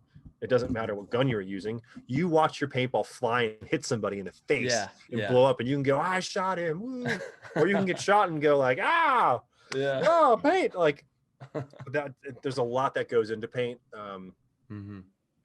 at every level. So, I mean, and it is. That's a big deal right there. So maybe I was wrong. We didn't, you know. Is it made smaller to be cheaper? It probably, you know what, it probably to a point. Yeah, you're saving materials. What is that cost? What is the cost on that? I love that we just went on a road trip to get to that. Well, no, it's one of those things where, like, again, it's always been talked about. Like, does it make sense? Yes. But again, the logic behind it, if you know, make the ball smaller, what do you have to worry about it not going? You know, and that makes a huge difference when you're bore matching your paint. A lot of people these days, you know, they like to say, oh, hey, you know, my gun's not shooting straight. This gun stinks. Well, it's like, you know what? There's a lot of times where it's the paint's fault. And it's, you know, if you do step one is the paint round. Is it dimpled? Check the paint. Two is, you know, just roll through your barrel. If it's rolling through your barrel, you're pushing the ball out of your barrel is going to make it go a little crazy. Yeah. For sure. It's a science, man. And we're like mad scientists out here. Like everyone's always like, you know, how's the paint? How's your gun shooting? How's this, that, and that? It's almost like NASCAR. We got to have all these different pieces that come together. Right. It's always interesting because in all the teams I've been a part of, kind of looked at as the company guy, like it's always been my job to go to the truck. Yeah. Go through the paint. Check the paint. You know, but to some people don't care, you know. Well, they just this is a really good point. You have Nick. to have a guy like you. Yeah. I mean, Nick, I know you work with, you know, Tyler, you too, but I can't tell you how many teams that I've worked with where testing paint, bore sizing the paint, making sure that it matches, you know, whatever bore size you're using, and climate control with the paint at events is something they've never even heard of, and they don't do it. Teams that I coach, you know, we'll test paint at tournaments. They're like, well, we're just going to get the more expensive one. I'm like, that's not always the best one. You know, let's get a case of each, shoot them through our guns, make sure that they're both straight, make sure that they're both, you know, brittle. And then once we get them, hey, guess what? It's 95 degrees out. It's humid. Let's not get all 30 cases that we're going to use for the whole day in the morning. You know, we'll keep going back. And they're like, what? This doesn't make any sense. I'm like, trust me, it makes total sense. You know, you get one bounce in a tournament or one broken ball. That is the difference of winning or losing a match or a tournament, right? So this stuff is actually super important. That's why you see all the top level teams, they take care of the paint so well. You know, we have coolers, even if the paint's already perfect, once it, you know, is outside in the uncontrolled climates of the earth, you know, it changes the integrity of the paintball. It changes, you know, if it's too warm, the paint can swell, gets a little soft, it gets bouncy. If it's too cold, it gets brittle, it breaks in your gun.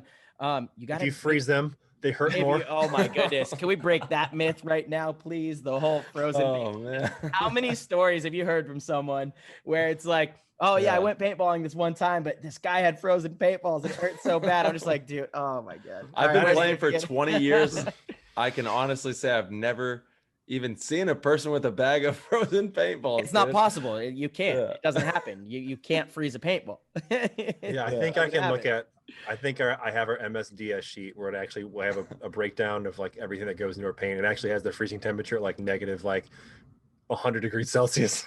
Something to freeze. It's something stupid, like to freeze a paintball solid. Like you need like liquid nitrogen or something. Exactly. Like, yeah. You're not actually freezing a ball.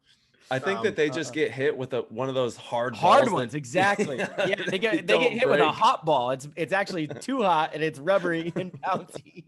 That's again, it's the complete opposite, right? It's the superheated balls are the ones that absorb moisture that are soft, that hurt more. Dude, those things just lump you up. Oh man, you get shot with those balls that don't break and they just lump you so bad. That's the worst. Yeah, guys, we went on a nice little tangent there about paint, but paint is such a crucial part of the game and all this stuff. But let's kind of dive back in, Nick. Let's dive back into how you got into tournaments, how you ventured out of the woods and you know, made your way to the tournament side, and then eventually found yourself on Aftershock. Let's talk about that part of your career. Damn, dude, you started in '95. You've been in the game, baby. Yeah. Well, I mean, the majority of my time playing was just in the woods. You still look like you're playing in the woods out there. You're the one wearing camo. I am right now. Dude, but that's why you keep fading in and out. Like the camo just keeps blending into your background. All we see is Marcelo's floating head just floating across the street. Oh, God. Yeah, sorry, guys. I tried this new MacBook background thing. I'm not going to use it anymore after this one, but you guys get a special treat on this show. I love it. I'm loving it. I hated tournament paintball. I hated the idea of playing a speedball field, no matter what it was. Whoa, interesting. Or fences or hyperball or sup air. Because I wanted to be sneaky, and I didn't have anyone that I played with. Like I went and played that first time with a family friend. He was a couple years older, and when we got into high school, he went to a different high school. So like I didn't know anyone that growing up that really played. I met a few friends that we all kind of played just for fun, but we never went to a local field because we didn't have the money for it. Our parents didn't have the money for it. Like we couldn't spend $100+ on a case of paint. So we would go to like the local sports authority or whatever it was, buy super cheap stuff in plastic containers that would shoot like shit. Do you guys hear that? Paint used to be astronomically priced. It would cost $120 for a case. That's a great deal for a tournament grade ball. Shut up.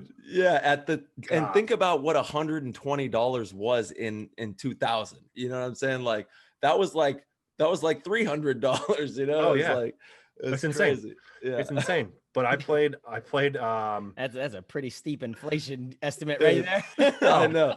Let's just say it was Tomato, 200. tomato. Yeah, let's say it was 200. You're paying like $200 Totally. for a Paint- case of paint.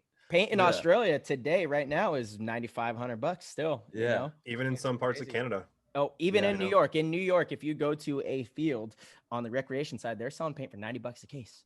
Dude, get that money, Yeah, baby. Insane. Get that money, but I mean, again, if we want to go on another tangent of paint, like there is a business model behind that on how you break a case. I have 2 bags of paint here, right? Yeah. If I look at how I can sell that to the consumer at a Right. price for what are they realistically gonna shoot in a day with a rental Yeah. gun and a loader where they're gonna probably spill half the paint or they're gonna get excited, like let's tone it down a little bit and sell them paint per bag at X cost versus that's why you make that price so high. Like most people won't buy that unless they're doing it for a group of people. And then you split the money. 3 of us go play paintball for the first time. Yeah, the 3 of us can split a case of paint and we're probably gonna have a bunch of it left over anyway, playing our first time because we're gonna be scared and everything. So like there's a reason to it. You know what I mean? Like correct. people, well, I can't believe they still pay for that much. I'm like, Right. they probably don't sell a case for $120 at a pop every time. Yeah. It's broken down into the 4 bags, or if they're smart, they open up the 500 count bag and they put it into smaller counts and they sell that as well.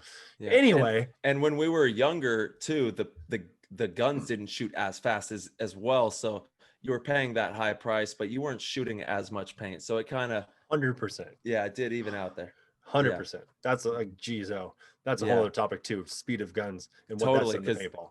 That's right. It's just skyrocketed the consumption, of course. Yeah. But I was happy in the woods. Yep. Friend of mine, his dad was security at a rock quarry in Northern Illinois. So and there was parts of it that was abandoned, the buildings. And so we would just go there and shoot at each other.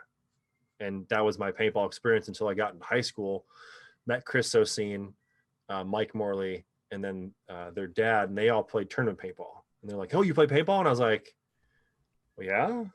And they built a field next to one of the quarries, completely illegal. Like we were going into housings, there were like new neighborhoods being built and stealing plywood, and it was there we go. We were just being the normal you're having fun.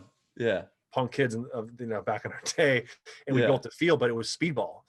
But the cool thing for me was part of it was in the woods, so I always held back. And that's how I started playing in the back, because I was like, I don't want to be seen. Like I'm in a bush, you can't see me. Your paint's probably going to break when it hits the bush. So I'll get spray and I'll shoot you. Dude, that's awesome.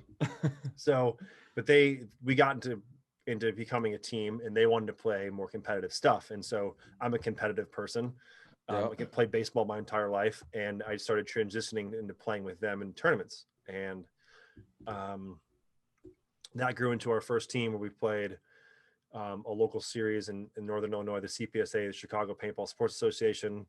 That went away. Chicagoland, CPX had a lot of tournaments there.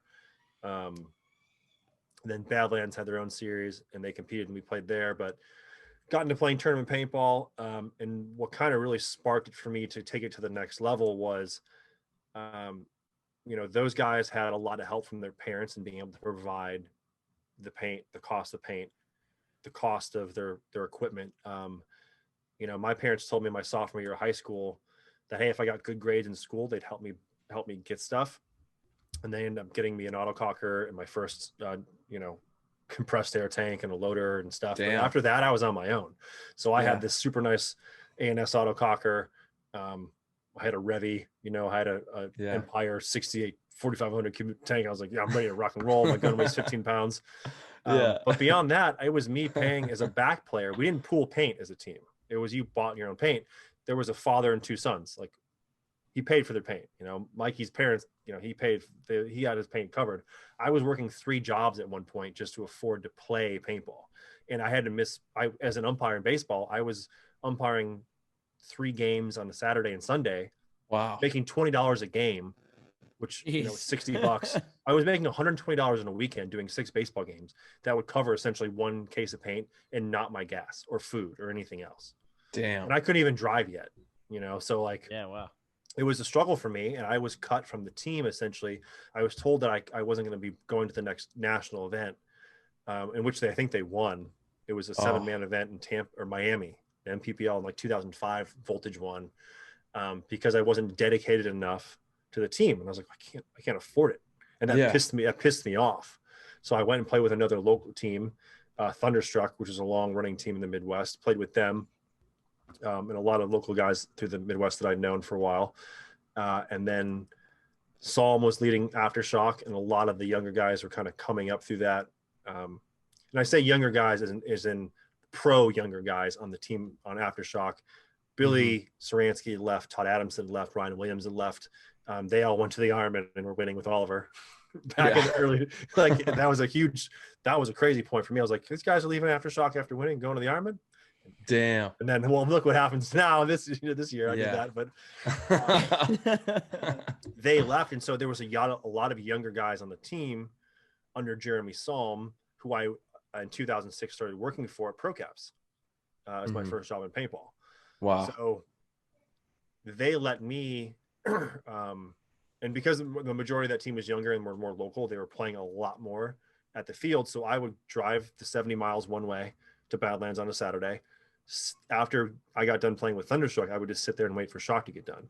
And they would, going through the paint that they were then shooting at the extreme rates of fire that we were, over 15 balls a second, because there was no cap on that stuff. They would throw a bag of paint down, and there'd be maybe 30 balls left in it. And they'd be like, trash. And I was like, you're not going to use this. And I would gather up all this paint till I had a pod or a loader to go play a point. And I would wait until Jeremy would be like, hey, you've been sitting around. Okay, get a point in. Yeah. And I would do whatever I could to shoot those guys or play against them. And I would do that weekend in and weekend out, and then try and work. I'll be working at the time, stop doing all high school sports, and just put all my attention into, working at a Cold Stone Creamery and serving people ice cream and singing to them for tips. Dude. And then going and driving to go play paintball. And I then it got to the point where Jeremy was like, hey, we want you to keep playing with us. Here's a case of paint. Hold on. You would sing to people for tips at Cold Yeah, that's how you do it. Come on, man. Come on, okay, baby. All right, Dude. hit us. You're gonna have to give us a little taste. You got a tip. Yeah. Dude, I'll Venmo you right now. I will Venmo you right now too. You drop a little something here on PTG. Oh my God, I don't even know. I'm trying to think. Sing me a song, baby. I do. I'm telling you, I had to look up our notes on. Come paint. on. I can't remember. I got you on Venmo right here. I found you. Let's go. I'm trying to think. Choose your cone. Put your ice spade in. Merrily, ice creams like till you I don't know. Begin something silly. They're all based off of nursery rhymes. You get no tip for that. You get no tip for that. I don't deserve a tip for that. I don't trust me, dude. You know what you do deserve though is some accolades for the heart that you're putting in to get onto that paintball field though. Well, but I was it was one of those things that I was pissed. I wanted to become better than the guys that told me I didn't deserve. Yeah, to be playing with him. And these are my these are my friends. Like, you know what I mean? Like, I think everyone has, in some point in their life, they come into I guess a conflict or just a trial with their friends where it really puts that friendship to the test. That's right. And I was like, F you guys, I'm gonna get better than you and I'm gonna go pro. And it sucked. Like it was a long, brutal road. And I, took my licks in some regards, paid my dues in others, but Jeremy, at one point when I was working for him, and I had just won my first national event in Division II with a team, and Psalm was like, hey man, we want you to play for Shock. And in like 3 or 4, like a month, that same team, Denver Altitude, was coming to play Shock for practice for the next event. And I had to call, I'm like pulling an Oliver here. I had to call my team and say, hey guys, practice is still on, but I'm going to be playing against you. I'm leaving the team to go play with Aftershock. So like that, they love that. Yeah, but that was what it was. It was, I hung around enough to where I was annoying to Shock, where they just like feel bad for this poor kid, just give him some paint, to where I was actually shooting them enough to like, hey, play against us and play with us when someone wasn't ready. Like if you weren't on the box as one of the 5 for those guys, I was like sitting there waiting, like, get me in there. Let's go. Frankie Bag of Donuts, you're out. I'm in. Turd. Yeah. Well, dude, you have passion, and it's evident, obviously. I mean, look at you, man. You're a passionate dude. He just did the war paint on the eyes. He's got real passion for the game. And there's something to be said about that, people think it comes easy, but dude, you had to take your licks and do all the gritting and grinding to get to where you've been at. Yeah, it's a different path for everybody. Yeah. But I think that's one of the things that I really love, especially when it comes to teaching clinics or traveling around the world and talking to people in every regard when it comes to especially tournament paintball, is that everyone's gone through something, right? Whether it's your friends, your team, balancing school and homework and girlfriends and your family, and yeah, you play paintball, like you want to spend your money on what do you do? Like, you know what I mean? Yeah. Like, and maybe things have changed and the game has become more accepted, which I think it probably has for the most part, but it's still, at some point you're going to get told to grow up, but I'm here to tell you, and all of us can tell you, like, you can make a living out of this and you can follow your passions and you can get to the top. But that's one of those things that unites a lot of us, or probably everybody's, that struggle. Like, you felt it and you're on the West Coast. I've met people in Poland and Australia and in Ecuador and Colombia and Venezuela that have all gone through the same things. Like, so if you think you're alone in this struggle, like, you're not. There are thousands of other players out there around the world going through the same things you are. But at the end of the day, it's how bad do you want it and what sacrifices are you willing to make to get there? And it doesn't mean you will, but hopefully through everything that happens, you can learn something about yourself and you can take that on to the next thing. Dude, that's huge. That's huge, man. Boom, to the heart. He hit the chest. Let's go. Soundbite. Yeah. Where's the timestamp on this one? Clip it. Rip it, clip it. No, dude, you're right. And dude, it's that self journey, it's like, how far are you willing to go? What are you willing to give up? What are you willing to do? If you say you want these things, what are you actually willing to put on the table? You know? And I'll tell you, one of the things I've learned too, that I think is huge for everybody is learning not to be bitter about the things that don't go your way, and embrace it. You're really good at and not feeling like you've been slighted, and learning learning how you can become better in other areas, or like really focus on your weaknesses, right? Like, Marcel, again, you're giving me all these accolades, and I was thinking, like, man, there are times where on heat I wasn't playing and I was just pissed at the world. I was like, F this, I mean? I played every point on Aftershock the year before. I've played against every single one of these other guys on these teams and shot them. Like, how you tell me I don't deserve to be out there playing with my teammates Fedorov and Chad George and Sam and all that, but like, you have to swallow that and just do what you got to do to become a better person. Or I guess even at the same time, to realize, like, hey, maybe this isn't the thing for me. Like, there's might be other, doors might open this way or that way, and what do I need to do? Do a little introspection. Totally. And then open your eyes to everything else that's going around, and not be hard and bitter on yourself because you're not playing, or shit that happens. It's getting away from that victim mentality, and that translates to anything in life. It's like, you could sit there and always blame other people and say, why is this happening to me, or why isn't this happening to me? All of this nonsense. But really, what you should be doing is looking inward of, all right, what could I be doing more or better to get what I want, or what am I doing to attract these things that I don't like, that I don't want in my life? Because so often we're in much more control than we give ourselves credit for. A lot of people feel like they don't have their hands on the wheel, but whatever direction you're going, your hands are probably on the wheel. And that's so true, dude. It's a very important thing to realize and understand. Yeah. And I'm just now visioning how you guys drive. Marcelo's like this. Tyler's like, let's go. Yeah, no, you're right. Cause that's, dude, I've never really heard it put it that way, but that was pretty profound. Like, no matter what direction you're going, your hands are on the wheel. So whether you're conscious or subconscious of what's going on, your hands are still on that wheel and you're driving that. But it's about waking up and really taking responsibility. I think that's the big one. Not having a blame victim mentality and being responsible for everything that's going on in your life. That's so empowering. And from that space, you can really make big adjustments, big moves, and empower yourself in the right directions. But if you're blaming and in a victim space, it's really hard to be empowered and find that direction and drive it in the right direction, that was a pretty cool way of putting that. I like that. Yeah. Thank you. No, it is. It's huge, and you have to take those moments where you kind of look at yourself outside, and it's so hard to do, right? Like, especially if you look at, for sure. Like, at any point, I can imagine, for you, say both of you want to be on the field every point that the team plays. That you can go out there and you can make an impact, right? But if you're having a bad day, which make a dynasty, some of us, right? Yeah. Which some of us have, how hard is it to go, I need to sit myself. I'm not having a good time. Like, you feel like you should be going out there and playing every point. You just got to take ownership of your actions and, you know, realize that you do have a choice. And, you know, are you willing to make that choice? And it's tough. It's so interesting. That's always a tough one too, because, you know, you want players that can recognize that and know when to say, you know, it's not my game. Coach, sit me this point or whatever. But at the same time, you know, it's funny because, again, through coaching teams, there's studs that I have on these teams that I want them to play. And a few of them have come to me in the finals in like overtime. And they're like, hey, I don't think I should be in this one. And I'm like, well, then get, what? no. Wake up. What?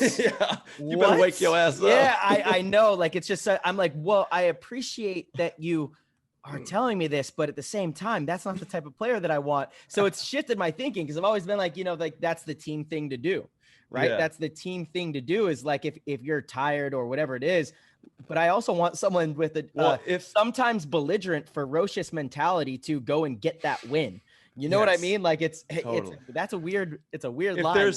If there's something that physically is holding you back, I understand. But if the mentality is it, I need you to change that immediately. I need you to change it. Right, get that dialed in. Yeah, and I'm glad you said that too, because that's one of those things that I know that has helped me is being able to go to be able to go into Bad Boys and talk to Rennick about things. To go, LB Fowl, Brian Fowl was a huge influence on me. He's out here in Arizona. Yep. Yeah. That's right. Yeah. I get to hang out with him every once in a while. Yeah, there you go. Cool. Yeah. But just the way he helped me, I mean, in coming up, he had a big impact on me. Chris Lasoya, when he was on Shock, for the brief span that he wasn't coming in, and being able to talk to Maddie for the first time at a bar. When I went pro, I was like, I'm talking to Maddie Marshall right now. But to be able to ask somebody, you have to be able to ask people for help and say, what do you think I can do better? And you have to be able to take that constructive criticism and then work on it and apply yourself. Because if you don't do that, you know, you're kind of back to where you were. That's right. And man, you need to, that's one of the things, again, I think each one of us at any clinic is stressed. Like, if you don't have a question to ask, like, why are you here? You're not going to ask me what you want, like what I can do what you can do to get better and how I can help you. But Marcelo, what you said there was great, because, you know, it's I guess showing how we're older now, but like, we're put in that position where you have to know that, how do I break someone from that mental shell? Like, you have to know how you can press someone and pull something out of them that you see is there, that potential. Like, you've got this. You have to be able to instill confidence in people and read them and know what it takes to bring them up or what not to say, so you don't bring them down. And that's where, you know, you guys are talking about trying to get Todd on here. Todd is very good at that. There are coaches, there are organizations you see in paintball. Why are some of the same teams winning?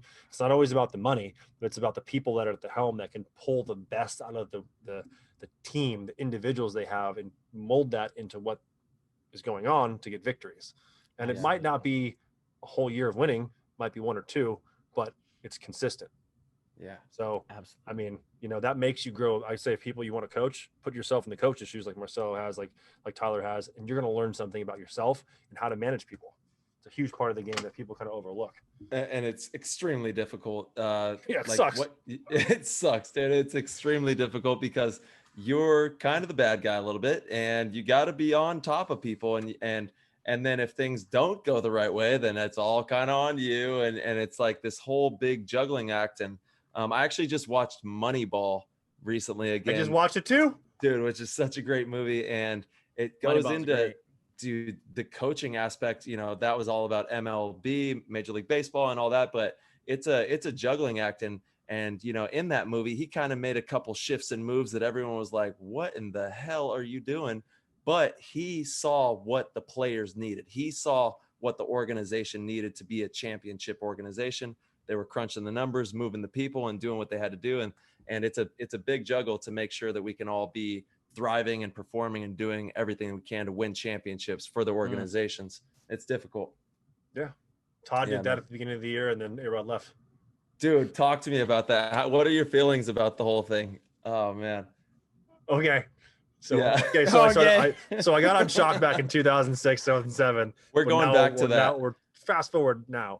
Well, we're gonna go back. We're gonna dip back into your lineage, but I just have to hear about. Yeah, what are your thoughts on this whole thing? So I'll be honest. You're like the first people I've really talked about with this. Okay.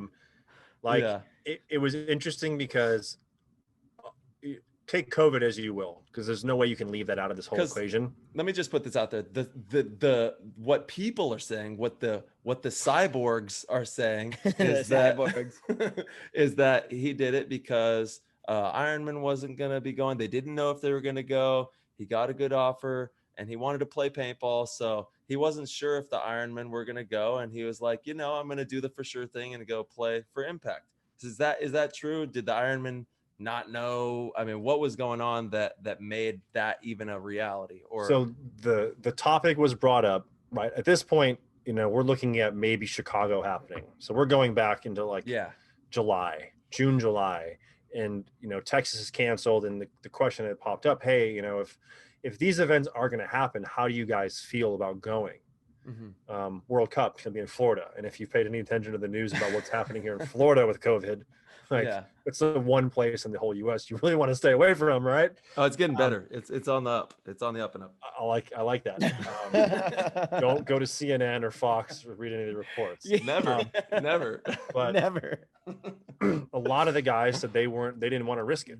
They just, to them it wasn't worth it. And I can appreciate that. I can agree. Like, I wasn't the most excited to go try Chicago, sure, because I have family there. Like, to me, is it worth it to bring, she was under 1 6-month-old baby. I would love her to take her back to Chicago. In any case, and safety's first, obviously. Safety's number one. 100%. But the poll was put out there in the team chat. Hey, if the event happens, do you want to play? The majority of the team didn't want to. It's not worth it. Well, right? Especially at that time. Yeah. Well, again, and you believe, I'm not going one way or another. Believe what you want. You know, wear a mask, don't wear a mask, whatever. So the thought was, hey, we're not going to do it. Right. Definitely. Yeah. In any case. Yeah. And I don't know where Dye was at with this, right? So the report went back that the majority of guys didn't want to go. So not going to go. So coming into World Cup, there was discussion. Well, hey, at this point too, everyone's itching to play. Like, let's be real. Like, the majority of the guy, everyone everywhere is like, I want to play paintball with proper villains. I want to play against real pro teams. Like, let's do this. Proper villains. You need to trust. That's why I say, you need proper villains to play against. Like, I want to play against you guys this weekend because I know, proper villains. It ain't the same as playing no walk on. You know what I'm saying? That's right. So, yeah. God. So, people are talking about the team chat, but we don't know if Cup's going to happen. We don't have a response yet from Dye, which, if you look at it, like, Dye owns the Ironman. There are I don't know that there's any company that owns a team. You're not going to say Field One owns Dynasty. I don't. Maybe you can. I don't know. I don't know that I would. Right. That's a whole other thing. GI doesn't own any teams, right? We don't control what AC Dallas or Impact or AC Diesel. We don't control what they do. They do whatever they want to do based on what their contract is and abiding by those rules. Yeah. Whole other thing as well. In this case, Dye pays the bills for the Ironman to go play paintball. They provide the gear, everything, head to toe.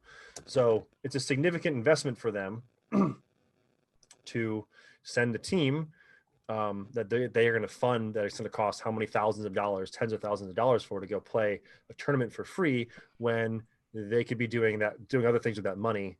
Like, you have to look at it that certain ways. So we don't know especially what Dye's doing. Yeah. Through all this, I mean, it's been just a crazy year. I mean, especially during the time frame that we're talking about right now, it's completely understandable. Yeah. Yeah. So we don't know what's going on there, but the majority of the guys agree that everyone wants to play. Aside from Thomas. Thomas, his mom passed away, his grandmother passed away. My God. He kind of, and he's not playing Cup, but he said, like, hey guys, mentally with where I'm at in my life, there are things I have to do. And I can't, who am I to say anything? Like, you need to, that's one of those things. You have to weigh what's going on in your life and make those decisions. He's not off the team, but he made the choice that he's got to do other things. And so he is. So, well, my heart goes out to him, dude. Yeah. Wow. 100%, dude. It's been a rough year for him. Wow. I was really happy for him for that win. I've gotten to know Thomas over the last couple of years, and he's just an awesome dude, great paintball player. And, we actually do need to have him on the show too, because his story is pretty amazing how he came up. But my heart goes out to him as well.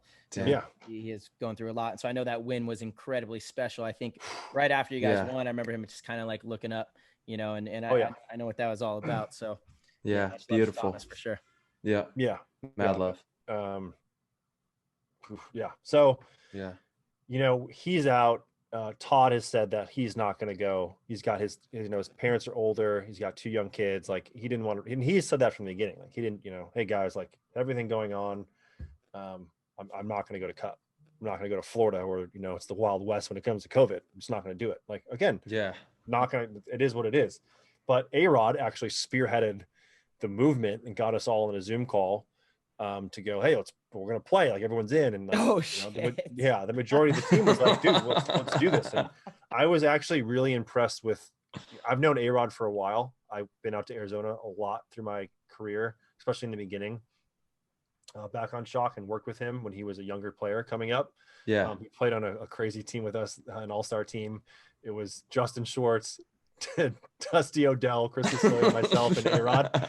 And we played against, like, sounds like a madhouse. Dude, it was like Dusty got tanked by Augie from my Elevation, God. and they got kicked out of the tournament. We won like a bunch of money. It was, anyway, I've known A-Rod for a while, so I was really impressed with, and him and I definitely butted heads, going into practice and leading into Vegas, but impressed with him just taking charge and motivating the guys. And he's got good energy, right? Like, he really projects how he feels to people and lets people know, and like kind of got that like California, yeah we're really from Arizona thing, right? I don't know, but like he got people excited to play, and he kind of brought the team together, Yeah, Todd said, that's why it was such a good fit for him. I was like, where are you going, bro? Yeah, right. I know. But he spearheaded it, and we talked about a Zoom meeting, and then, the Cup was announced as happening. The big discussion there is, well, the Ironmen aren't on there. Who the hell are the Wild Dogs? What's going on? Yeah. Why aren't the Ironmen playing? And this entire time, we're waiting to hear that, Dye is behind it. And the way I look at it, being in the industry, like, if, things aren't working out for Dye and they don't want to spend their money on the team going, which they have the option to do, and the league has given the pro teams an option to do, then they spend your money where you need to spend it. Like, business is first. Like, the money you make as Dye provides for the team. I don't think the team, even after winning in the event in Vegas, is providing any extra income for Dye. You know what I mean? Like, hey, that 10 grand check you got, that covered just the half of what it cost. You know what I mean? The advertisements that's where you're getting. I don't subscribe to that. Dye's highest ticket item is their paintball guns, and who buys their tournament paintball guns? Tournament paintball players. And when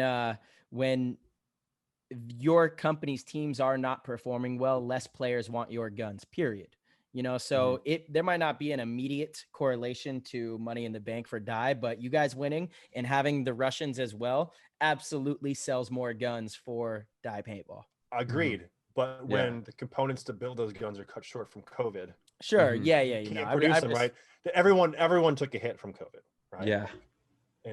From a company that announced their bankruptcy. Yeah. Anyway. God, I love you, Nick. So, like, I mean, point blank, it's right. It's so what's happening. We're waiting to hear what's going on. All right, HK's doing great. We're waiting. Everyone, actually, everyone's doing great. It's surprising. Right. Yeah. True. We're waiting to hear what's going on. We're hearing, hey, we're going to hear it this day. Okay. And then, it gets moved back to this, and, whatever.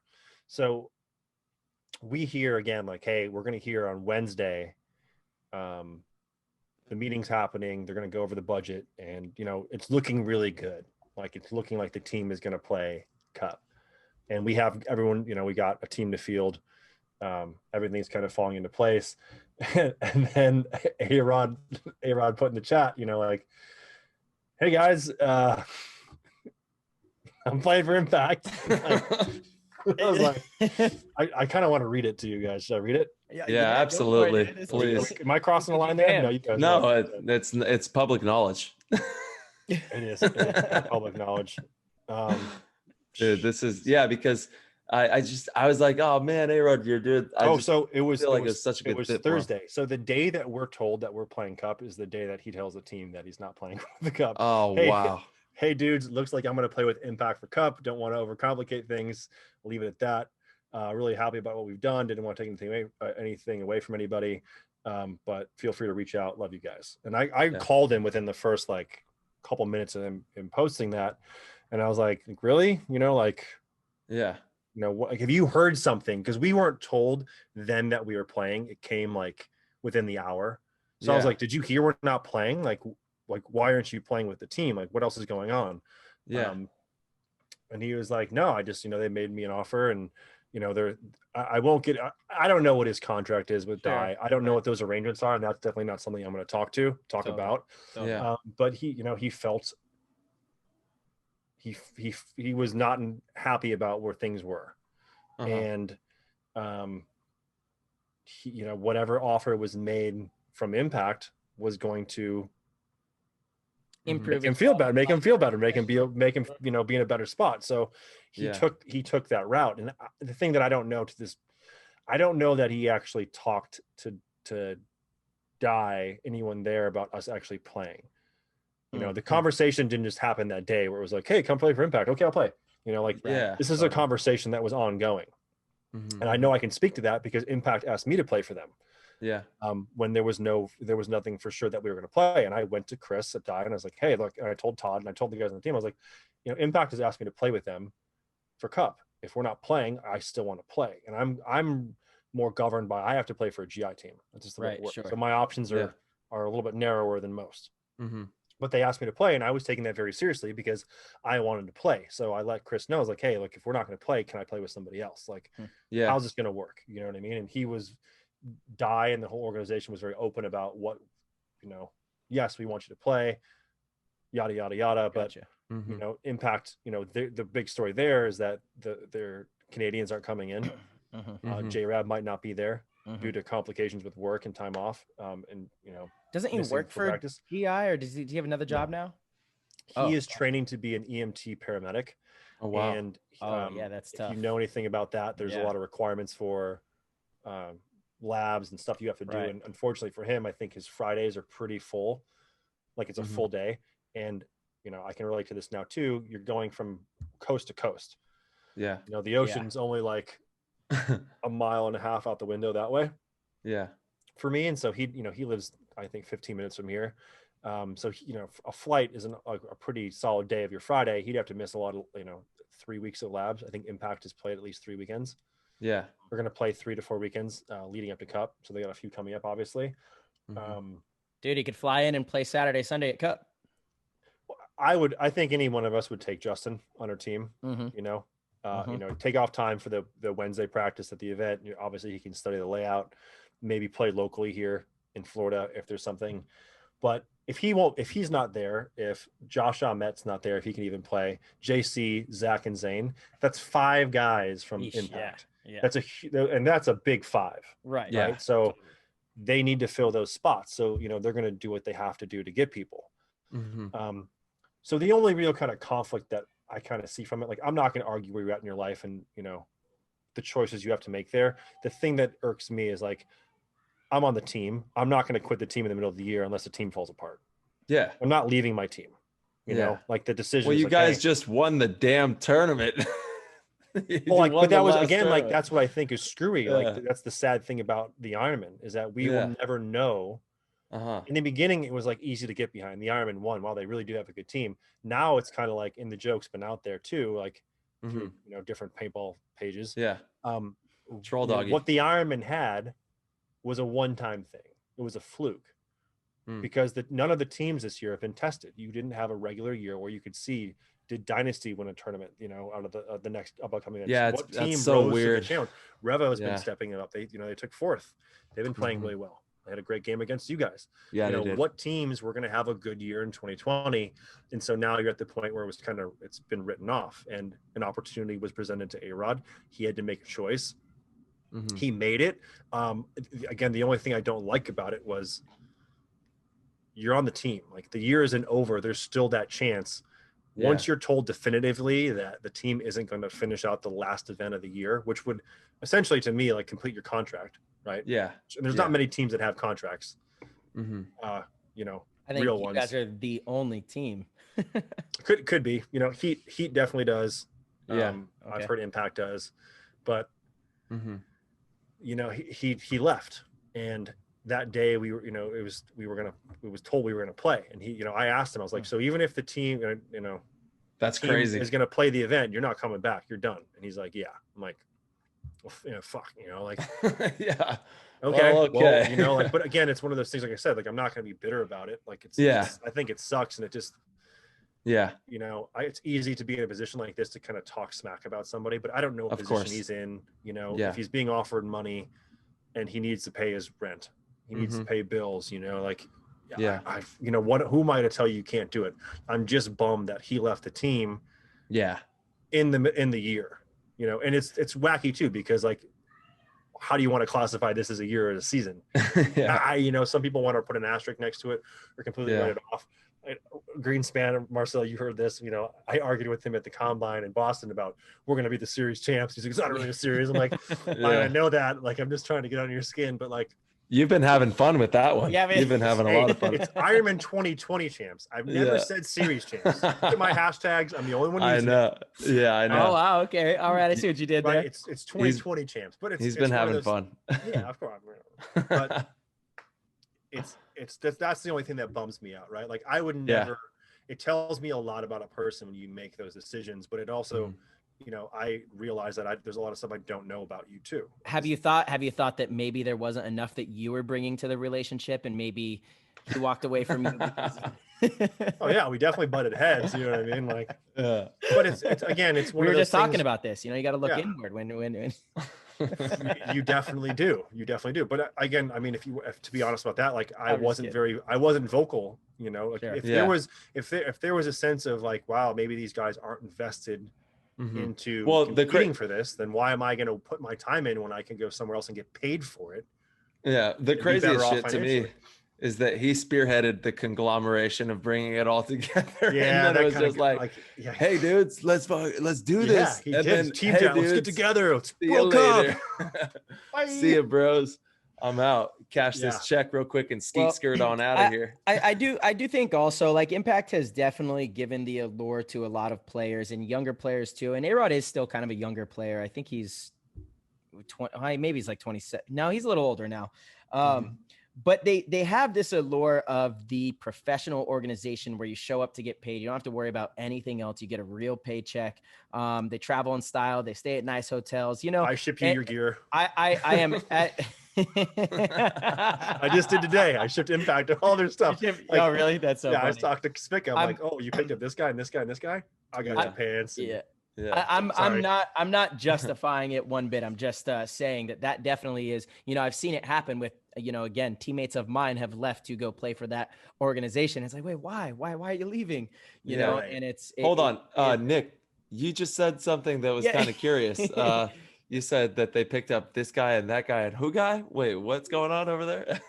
you got some you know some more people or what? What's going on? I know the majority of them, I think. Dude. I've actually seen the names posted online. Yeah. And I don't know how big of a, but Rob Velez. Rob Velez, Jerry Caro, and A-Rod. Oh wow. Yeah. And I think there might be one more. That is interesting. They've been hunting for sure. Yeah, hunting. Yeah, I mean, again, Dave texted me like September 23rd asking me if I hey, if the Ironmen aren't playing, you want to play with us? And I was like, damn. Okay. I mean, that could actually work, you know, depending on what Dye's restrictions would be on me wearing dye. You know, there's a whole. Hold on, Dave. A-Rod's texted me. He wants us. We're pulling this together.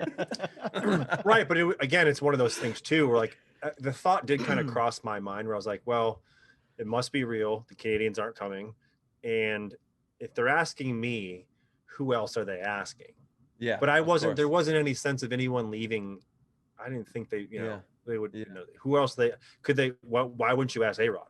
Killed it in Vegas, got the MVP, played lights out. Easily, like, without A-Rod, did the Ironman win Vegas? That's a tough one. Like, he killed it. So, you know, he was the #1 ranked player coming out of that event. Why wouldn't you go after him? They did. And they did. And historically, Impact has picked up a lot of guys from the Ironman over the last few years. And you know, that's so true. which is funny, right? Because they take Spica and they take Trevor going into this year. And then we win. I was like, oh, sorry guys. Oh yeah, that was crazy. I know. Yeah, but I can remember hearing about that. That's kind of like the karma. When they took Dalton from us in 2017, we won the first event too. Yeah. It's kind of like the impact. People karma. don't forget. Yeah. People don't forget. That's the motto.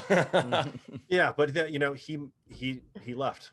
Yep. And that's where we're at. That's it. And I wish him. I do wish him the best. You know what I mean? It's one of those things where absolutely he's earned it. He's a great player, but the one thing I will say for people, like, you keep bouncing around like that, and like, you're gonna build up a reputation. And he's gone from one team to the other, and it's gonna get to the point where why is an organization, and again, this is calls made above my pay grade when it comes to teams, especially like Die or the Ironman with Die, is like, oh, you want us to give you how much for a contract when you're not loyal? You're just going to leave in the middle of that. And that's with Die again, that's come up with numerous people in the past. You know what I mean? So it is what it is. If you're good enough, often that can kind of get you by. But yeah, there's definitely something to be said about loyalty. An organization wants to know that they can build around you or build with you, that you're there for the long haul, especially in paintball. Paintball is such a game of chemistry, because nobody's paid enough to be standing next to somebody that you just don't like or don't trust, period. It ruins the team chemistry. If you're playing basketball or football, you're getting millions of dollars. You can suck it up and show up for work, because it is work. But in paintball, it's more than work. It's your family. It's your best friends. This team is like, it's who you're going to war with, and so chemistry is a big part of it. And yeah, you are right. There's definitely people will start second guessing in some sense, but I think we spent enough time on the A-Rod topic. Again, I'm always stoked for people that are you got one more thing? You got one more? Well, I think with what you said there though too, like, that's the only thing that it really bums me out about this year, because coming out of that event in Vegas, we had it's always issues going to be what could have been. Well, for everybody though, right? Like, that's one of the things, like, you want to talk about like how I'm passionate about, I love paintball. Like, I love the fact that, even now, like, I was hoping, hey, look, I'm on the Ironman. I have to go to California to practice. Who am I going to see a lot of? I'm going to see a lot more of you guys. Yeah. Typically during the year, I only see you guys, five, obviously with Marcelo and BKI or Tyler now, with you having more involvement, I'll see a little bit more, but some of my really good friends, my best friends, I only see a couple times a year at paintball events. And even when I do, let's not forget we're on other teams. So it's not like I'm hanging out with them all the time, you know what I mean? Or there's a time when we have to play each other. I have to, yeah, we have to go square up. The line is drawn, and that's just the way it is. So yeah. You are a habitual line crosser when it comes to that, first of all. I'll just never forget. It's a gift. It's a gift. I'll be like getting ready for a match. It'll be even against you. I'm like focused, got my headphones in, and you come up and you like want to joke around and get me out of my zone. I'm like, dude, fuck off. Get away from me. Gotcha. He's really good at it. Yeah, he's a master. He is master. But that is the thing, right? Like, it bums me out, especially with, I think, A-Rod. Yeah, that's what bums me out the most, because with the chemistry, the things that he's done with the team, the way he conducted himself at practice, the way he brought everyone together for that damn Zoom meeting, and led the charge, I was like, man, like, what would 2020 could have been for the Ironman? Because it was a great beginning of a story, and now, dude, nobody saw this coming. Yeah, right. Which is, it's how much do you want to hold on to that, right? Like, like, I don't look at any of us really on a pedestal. You know what I mean? Like, are we really the team to beat going into Cup? Like, there's anyone the team to beat? Like, every team is going to have individuals that might not be there. Yeah, an incomplete roster.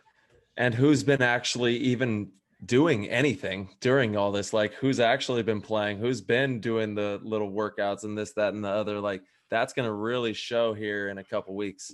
Yeah. So that's the only thing. Like, and I think, again, like, as much as I want to put the attention on the Ironman for that, because that's the team I'm on, it kind of it goes across the whole board for the entire pro bracket, where you don't know what some of these newer teams would be like. And I'm glad you said that, Tyler, because a lot of the lower division teams have been playing at those mega practices. They have one coming up this weekend in Virginia Beach, and it's Arthur, who I work with here, does a lot of the GoSports stuff and filming, asked that to me, like, hey, who do you think the underdog, like, who's going to be the surprise at Cup? I'm like, it's going to be one of these lower divisional, Jesus. It's going to be one of these lower ranked pro teams. You want to know how I really feel. It's going to be one of these lower ranked pro teams. I mean, hey, look, things have changed over the years and how you get to the pro level. That's right. That's true. Yeah. Things hey, play changed. the game, baby. This is raw, rugged, and real. We out here. Those teams are playing. Some of those teams are now going to be in their third event of like as a mega practice as a squad practicing. Yeah. Playing against other pro teams. Mega squad pro teams. Yeah. Yeah, I like that. I drink that water. So, I think we'll see some surprises there. I think some people definitely have been putting in the work. Yeah.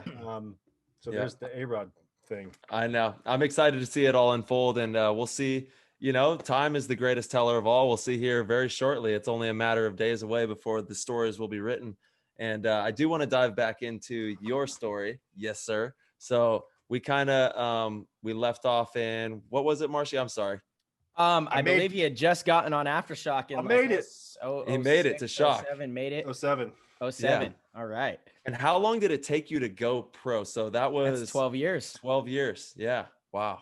Interesting. Yeah, but it's like, again, like for the first 8, I had no desire to play tournament paintball. So you were having fun. If my friends, if Chris and Mikey never got me to start playing team stuff, I don't know where my road would have went in paintball, but I'd guarantee you I'd be generaling some big games. You know what I mean? Yeah. I'd be ghillie suited out, probably shooting some first strike rounds with my Tipman or God knows what. Dude, you would be like the YouTube sensation. Wolf. Yeah. Maybe. But that's awesome. That's what I loved about paintball. I really honestly hated tournament paintball. I hated the fact I was like, you guys are dressing up in bright colors. They can see you. Okay, this is this is war. You camouflage. That's right. Yeah, God, you guys are idiots. Get down. Okay. Crawl. Yeah. Yeah, but I was maybe 15, 16 when I really started playing tournament paintball and devoting all my energy into it. Stop playing baseball, stop doing track and all the high school stuff, and slowly started working. I'll never forget telling my track coach, I was like, I can't do track anymore. I need to work. He's like, your parents are forcing you to work. And I was like, well, I want to play paintball and it costs money. Track doesn't cost me any money, So I was working Friday and I wasn't going to football games or basketball games in high school. I was working at Cold Stone, singing to people to earn more tips so I can pay for my gas money. And then my check would all go to. Yeah. And with that singing, the tips were low. So you were working a lot too. Dude, I was, man. Pay me my money. Sing, baby, sing. Now, we got. Oh yeah, he's flashing it. There we go. That's that GI money. Yeah, that's right. It is. Yeah, yeah. Whoa. So made Aftershock, made Shock. So when you got on Shock, who was the all-stars on the team at that time? Blake Pruitt, Paul McCord, Darcy Schlickenmeyer, Tristan Brown. Yep. Those are the guys. Savage, Floyd Rose, Damien and Tolly. Oh, those were the two. Yeah. Those were always the two outliers in the group because they came in and joined Voltage, and then they went their own way and they got into Shock before everybody else. And that's where it got interesting too, because Voltage then turned into Avalanche. Ed Portman grabbed all those guys, mixed them with Danny Tiljak and Brandon Mayo. That's right. And they became the New Blood Avalanche. And then for me, it was Midwest Avalanche versus Midwest Aftershock.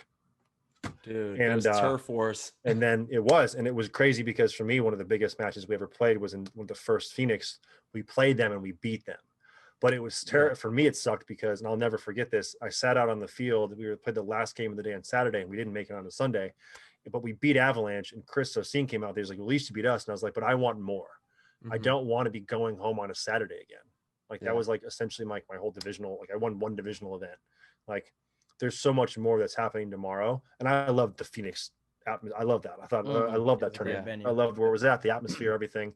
And I was pissed. And I was like, I want to be playing paintball on Sunday, dude. There's more to this. And I'm not happy that I beat you.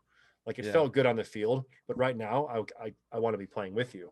Yeah. And so I guess if you fast forward to 2011, you know, that's why that first win pro in 7-man history with me learning about Dynasty to beat the best 7-man team of all time, arguably, you know, at their own game, to play against Oliver and There's Alex no and argument Yosh, there. There's no you know, argument.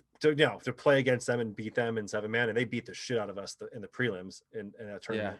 To come back with some controversy and beat them, like, that was huge. Oh man, it was monumental. Yeah. You know, like, and to win with my friends.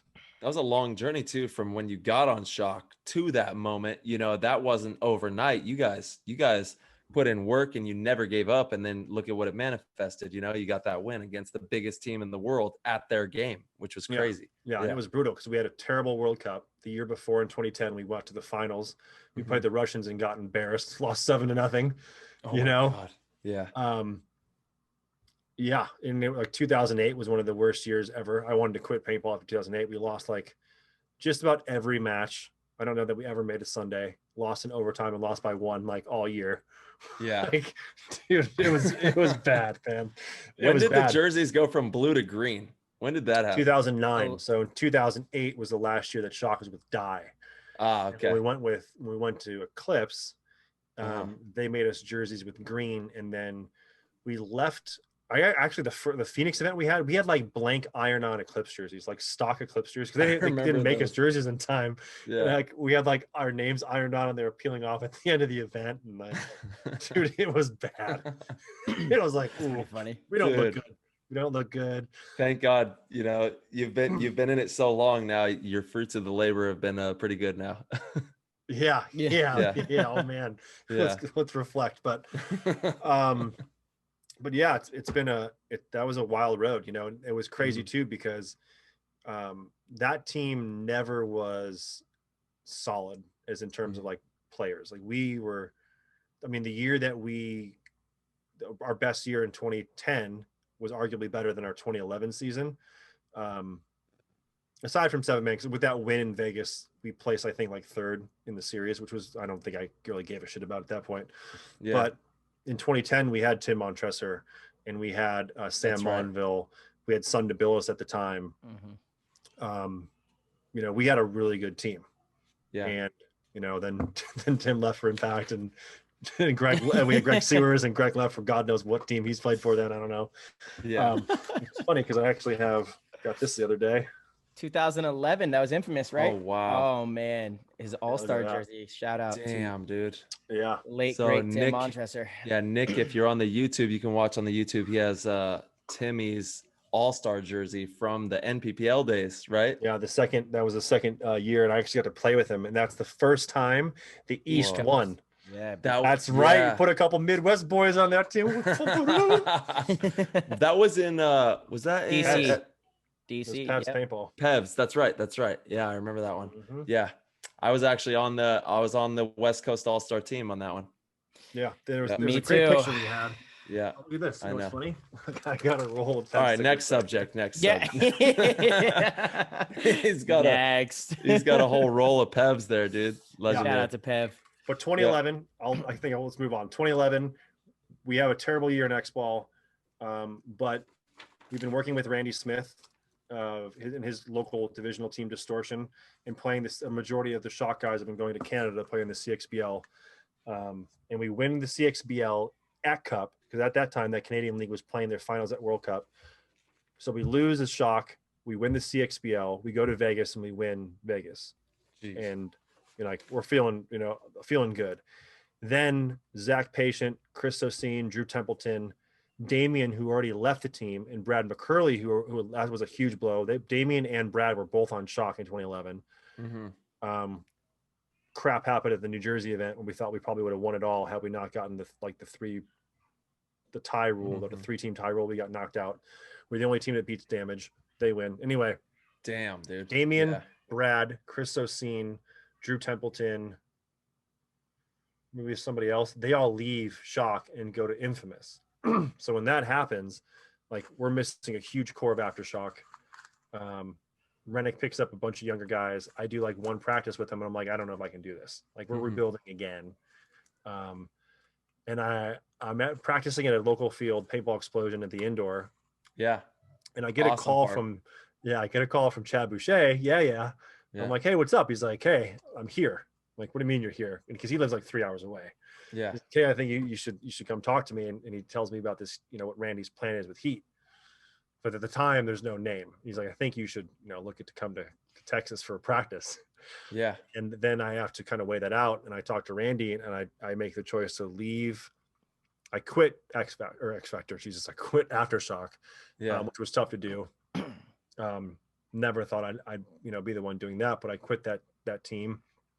And then I fly to Texas, and when I land, Chad George is at the airport. I'm like, Chad George, what are you doing here?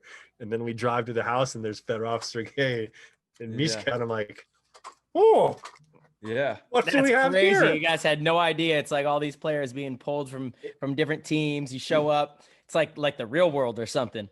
Dude, it was because, and to go deeper into that, I had an idea of what was happening, but it was like, it sounds too good to be true. It probably is, didn't really know what the sponsors or what was happening, Right. But Chad George was there because originally it was going to be Bridnikov, but the Red Legion, the Russians picked up his brother, and Roy didn't want to leave his team. So he bailed on his flight, said, I'm not going to come. I'm going to play with the Red Legion. So they were looking for a player. And at that time, in 2011 to 2012, Impact, who Chad George was on, was not playing the PSP. They were only playing the MPPL. Bart was running the MPPL, whatever, what the league was at the time. Mm-hmm. So Chad was a free agent to play with us, but he had to shoot a Planet Eclipse gun. So he gets picked up, and the reason why he was on Heat and part of that program is because Malloy bailed. And they were like, we need a snake guy. We need somebody. And Chad George came. And then that's when Heat was born. Holy shit. That's crazy. Cause he is the snake, dominator for Heat, and in the league, he's one of the best to ever do it. He's one of the best players ever. I was kind of an asshole to him because I was like, hey, Chad, I remember bunkering you out in that 7-man tournament we just won. I just saw you at that. Like, I'm that guy. He's like, well, how'd your World Cup go? And I was like, I don't know about it. Yeah. But so then, get on to Houston Heat. And that 2012 year was just phenomenal. Won 3 events, won the series. Being able to play with some of those, being able to play with Chad George, play with Fedorov, Sergey, and Mishka. Yep. And then 2013, old T Hammers came to Dynasty with Short and Spica. That's right. That's right. Yeah, and that was an interesting year too. We didn't have nearly as much success. A lot of guys got burnt out. A lot of guys got hurt. That's right. Yeah. Won Chicago against. That's right. Yep. Against us. Yep. Yeah. Don't talk about the. But you guys were killing it, right? You guys were on a roll where it was like, holy. That was cow. our third. That would have been the third first in a row. Yeah. Yeah. We're dominating. And for me personally, that's where, not talked about much, a lot of bitterness from me set in, because I thought I was playing pretty damn well that event, and I didn't get to play a single point in the finals. And I'll tell you what, winning World Cup's one thing, but a lot of my family comes out to Chicago, and being in that area, yeah. I want to win that event, and I had never won that event. And so I was really, really not happy, to put it lightly, when I didn't get to even play a point in the finals. Dude. And I was like, man, this kind of sucks. And it got to the point too where, again, if you go back and look at Heat, it was Fedorov, Sergey, Mishka, Sam, and Chad.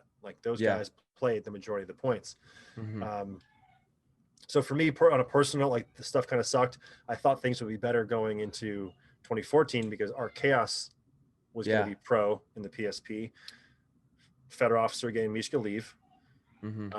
Big opening for guys on Houston Heat to step up. Step up. We were a bunch of us, Sam, Chad, Ronnie, LJ, Ryan Smith, and myself, were all in South Africa talking about this. We all went to South Africa. Ryan was there. They tried to get some monkey to come into our place. It was crazy stories.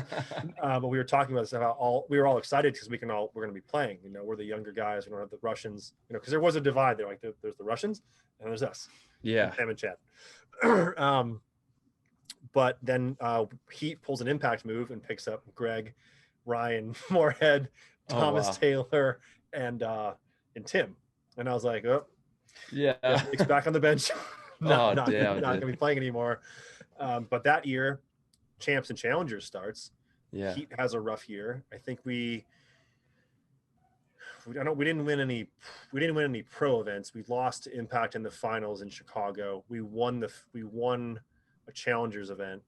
Yeah. Beat the Russians, which was big. That was a big momentum shift. But dude, what a nightmare that was. Champs and challengers is like, I mean, I liked it, but it was still kind of like, yeah, what is going on in paintball right now? And then after Cup, I got cut. And I knew, but we knew though, like again, AC, gosh darn it, man, I'm losing it. Our Chaos had won. Our Chaos had dominated that year. They won World Cup. They won the series. And we knew the Russians were coming back. And Malloy was on that list. And so Ronnie, LJ, myself, and Keith all got cut. And then I had to make a decision on, where to go. Talk to Alex Martinez, actually talk to Todd for the Ironman. Asked Richmond, who was still at that point was the CEO, president of GI, and I was like, hey, can I play for the Ironman? He's like, if you can get the Ironman to put a GI Sportz logo on their jerseys, you can play for them. And that didn't happen. Yeah. And for whatever reason, Dave Painter reached out to me, and I knew the 187 guys, and I had known Dave a little bit. I met him when I went out to do the combines in Boston, and we went to his park. And I just went that route to go with 187, which is interesting because I really like the X Factor guys. I came up playing against them in my first World Cup. They beat us the first day. We played 10 full X ball matches and met them in the finals, and they beat us in the finals. So they were always, and their story is crazy, right? How they went from D2 to pro and won it within the first 3 events, right? You can go watch the Dan Napoli's film, right? Yep. Best Kids in Texas. Go watch. Everybody go watch that. It's on Amazon. It's on Amazon. You can watch it if you're a Prime member for free. Yeah. But I went the other way, went with 187, played 2 years with them. A couple guys got cherry picked and had to leave. PSP had their final true semi event in Texas. That was insane. Dude, I'll take champs and challengers over true semi all day. That was crazy. The true semi was ridiculous. Yeah. And then that ended 2017, went back to Shock. I didn't know, I practiced with Shock.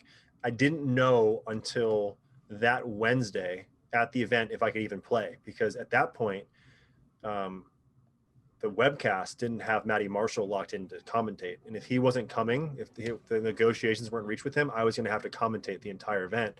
And part of my job description was to do commentating for GoSports, for Paintball Media. I was going to ask how you got into commentating with GoSports, because you're a prominent figure up there, always up there with Matty and Todd now. Yeah, so I mean, that's, you say, going back, like Matty had invited me. The Ironman won the World Cup. God, I can't remember what year it was. Maybe 2007 or 8. Whatever the first webcast was at World Cup. And Matty, Shock wasn't playing on Sunday, so Matty elicited my help to go do stats. And I was one of the first kill count people to do the official kill count on the Dorito side, because at that time, like, there was massive, what was it called? Scaffolding on the Dorito side, right? The pit side, where you could see everything. So I just sat up there and did kill counts. And then I did a couple of games, and he was like, hey, you want to keep doing games? And so whenever I was free leading up through the years, I would do that with, at that time was PBA. Yeah, well, that's right. The PSP goes away, the NXL comes in, and Richmond GI at the point are a majority shareholder in that whole thing. And now it's on them. The burden is on them to provide a webcast. Well, I have experience in commentating. So gotcha. Guess what part of your new job description is to do, now I have to do the webcast, which puts stress on my playing, because if I wasn't with the team, which was a lot of it, I was at the field. Like if we played in the afternoon, I was at the field at 6 a.m. Yeah. Do it. I was there for setup. I would fly Sunday night from practice with the team to go straight to the event to do setup. And then I'd, after the event, I'd have to tear everything down and stay that whole Monday tearing down the fields. Right. Which, another side note, for all those paintball players out there that don't appreciate everything that those people do at those events. Like, it's not like they snap their fingers and the tents pop up and the fields pop up. Those people put a lot of work in. Absolutely. So, pick up your trash. Be a little more appreciative of the environment you're in when you're at any event, whether it's a regional one or a national one, because people are working their asses off to provide that environment for you. That's right. So don't shit all over it. Okay. Be more a little more respectful. Okay. I don't care if you're a beginner in D7. Okay. Or you're a pro, Tyler, looking at you. Soundbite. Dude, I'm the most respectable, trash-conscious person ever. I'll see someone drop their trash. I'm like, hey, pick up your trash, man. What are you doing? Again, just You want paintball to be better? Well, you be better for paintball. There we go, dude. Yeah. But yeah, 2017, that was the dilemma, right? 187. I guess the interesting thing there with my last year with 187 was I actually got let go from GI. We had when GI and Key came together, my position really no longer existed, and a lot of people were let go. So I was one of those people, and didn't know what the future held for me. And at the end of the year, after World Cup, and kind of fulfilling my kind of obligation to GoSports and not being bitter, at World Cup in 2016, Richmond was like, "Hey, I think you should come down to Fort Lauderdale and we should talk about your career or your path at paintball." And I was like, "Well, I fly home Monday," and this was like on Saturday, and he's like, "I think you should come down to Fort Lauderdale." And so I literally flew home Monday, had bought a ticket and flew back to Florida. I went home, was home for 3 hours and flew back to Florida, and then I got rehired. And then that's where my job again for GoSports, like, "Hey, this is your requirements for doing the webcast. This is what you got to do for GI." And that eventually led to me being down here now years later. But 2017, find out that Maddie is coming and driving right now through the desert to get to Vegas to be the full-time commentator so I can play with Shock. So then I literally got added to the roster the Wednesday of the event to play with Aftershock for the year for 2017, which was crazy. Yeah. But that was a fun year. I really enjoyed that year with Mike Bruno as the coach. Oh yeah, and a lot of the guys on that team. Yeah, man. Let's go back to your roots as well. Yeah, got it. And there was I'll just say a lot of guys on that team, younger guys, some of their first times playing pro. That it was good to be with a lot of the guys I came up years a little bit younger than me, but just Midwest guys, right? Like everyone put the work in. There was a lot of oh yeah, a lot of headbutting. But we had a pretty decent team. We made Sunday quite a bit. Would just lose, just stupidly to better teams. But then in the off season, 2018, Ryan Brand hit me up and was like, "Hey, you want to play for X Factor?" And I was like, "Yeah, I want to win." Sorry, Bruno, dude. I felt bad because I told him what I was doing. I was like, "Hey, I'm in San Antonio. I'm trying out for X Factor. I might be playing for him." And he's like, "No, you're not in San Antonio." And I was like, he thinks I'm fucking with him, but I'm not. I'm not. Oh. Jesus. Yeah. But got to play with X Factor. Didn't have the greatest year. We got the first event in Vegas, lost to Impact, and that was kind of cool. But that year was definitely interesting. Again, to be part of another organization that is very well funded and well ran by Alex Martinez. The team has all the resources. Alex makes sure that everyone has everything that they need to play. But to see again, how things work out and the dynamic of players and Ryan as a coach and dissecting, to me as an outsider, I was like, Impact is your mental block. Yeah. And they were winning and they beat X Factor from 2016 on from the first time the NXL. 2015. 2015, right? 2015. Yeah. They kept beating X Factor. That if X Factor made it on Sunday, who are they going to lose to? Impact. It was Impact. Yeah. And X Factor, we practiced, and I learned that the team practiced Impact every weekend before the event. And I was like, that's a bad. Yeah. To me, I liked it because I like they're the best team, but at the same time, you're giving them the best possible look they can get. Totally. And if they've been beating you, now that comes to Sunday and they got to play you again, we practice them and beat them. We beat them every time. There's that mental edge. Yeah. So things change going into 2019. LJ kind of takes a step back with life and work. Brainy Stanzak gets cut from Impact or leaves the team, right? In whatever way.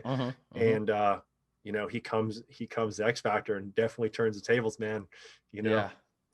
Starts playing some poker with some of the guys and things change a little bit. And the decision is made not to play Impact before the events at practice. And a lot of people got motivated in a much, I think, more focused and I don't know what the right adjective to use in that is, but just the fire was lit there, right?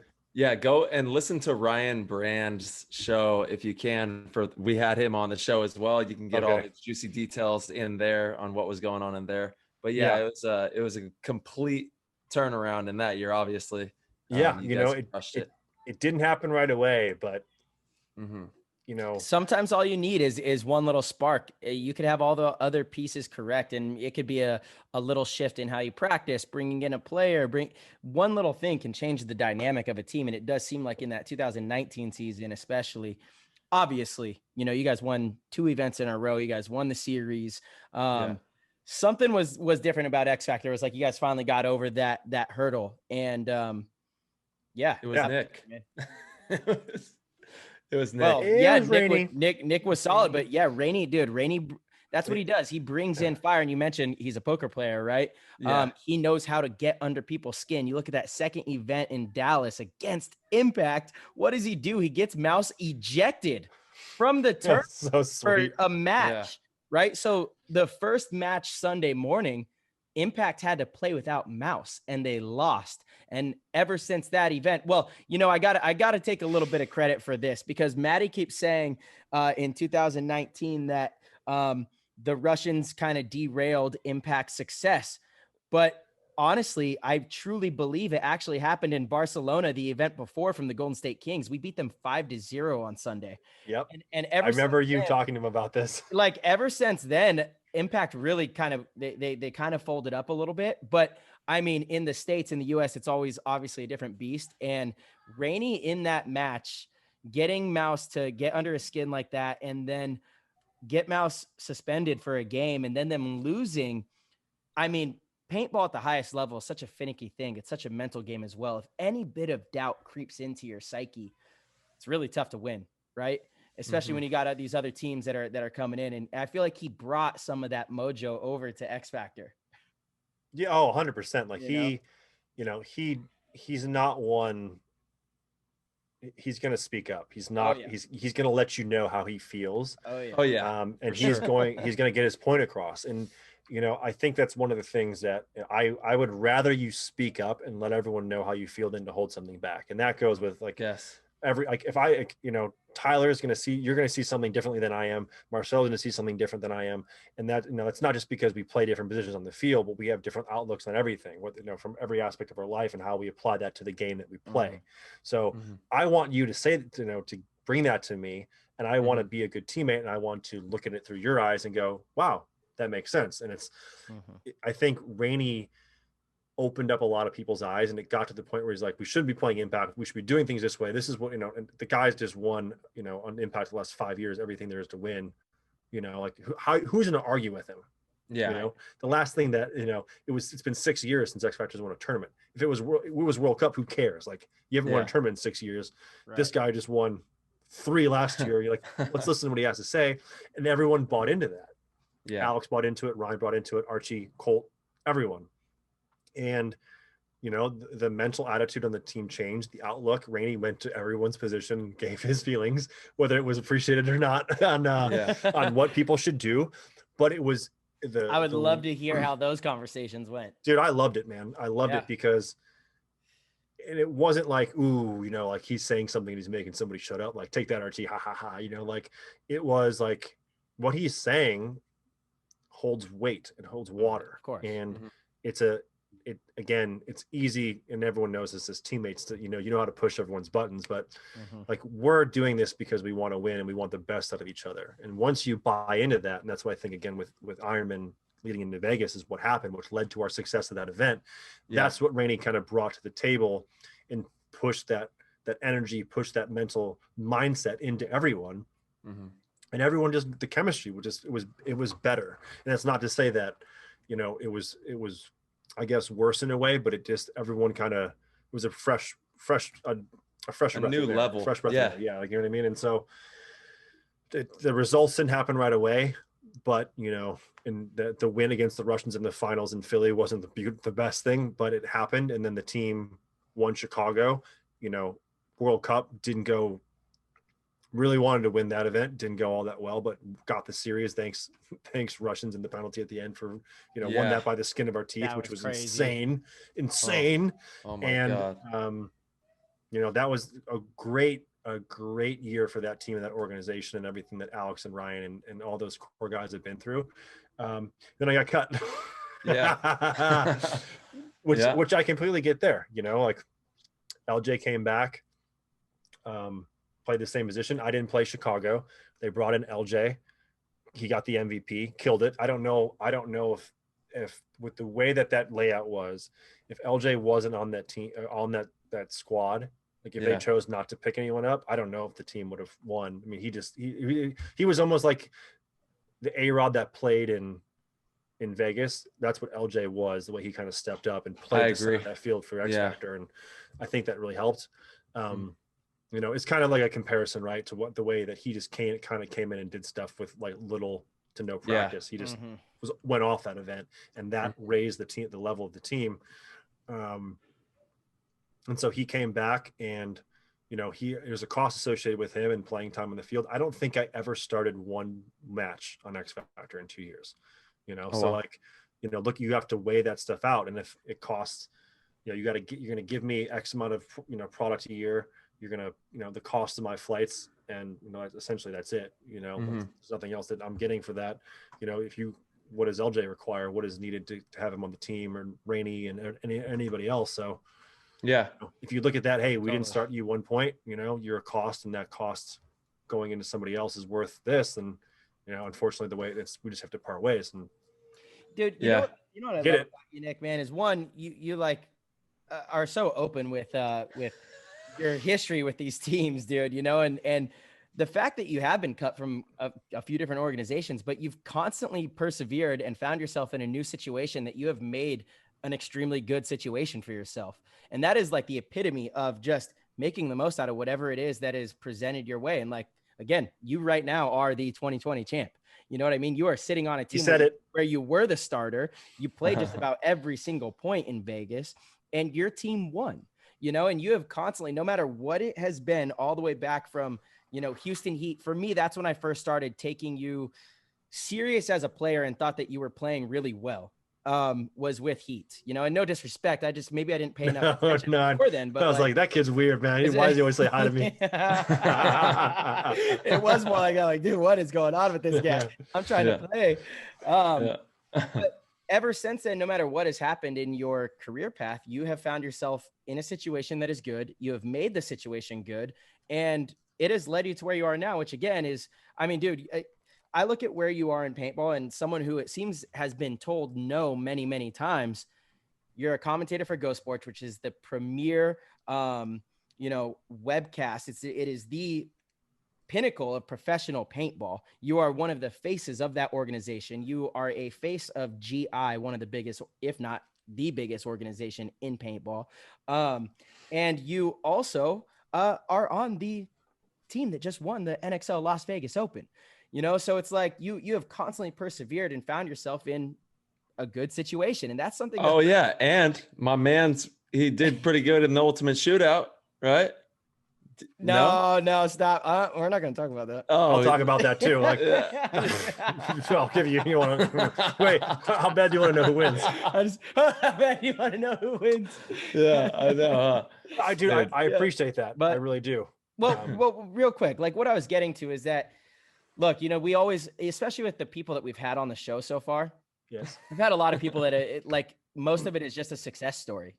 They've won in divisionals, they've won in the pro leagues, and they're the MVP. Dude, and you are not that, and we're very. We are very. But if you're looking for the best gun of 2020, buy a Die M3. Listen, guy, hold on. No, stop. This is important. What I gotta say. It's important. He's exactly that, but his route was entirely different. And it's like. You kind of stumbled your way through to that point of success to where it is a success story in the same, but it's like, it's just that perseverance, man. It's that mindset of making the best out. And that's what I've learned about you actually working. I feel like we've really become friends through BKI, right? That's where I've hung out with you the most, is at these combines and the summer camps. And that's where I've really started to appreciate who you are as a person outside of paintball, outside of all that kind of stuff. But that's your personality just in life, is you're going to take shit and turn it into a joke, whatever it is. You're going to take whatever situation it is, and you're going to make the most out of it.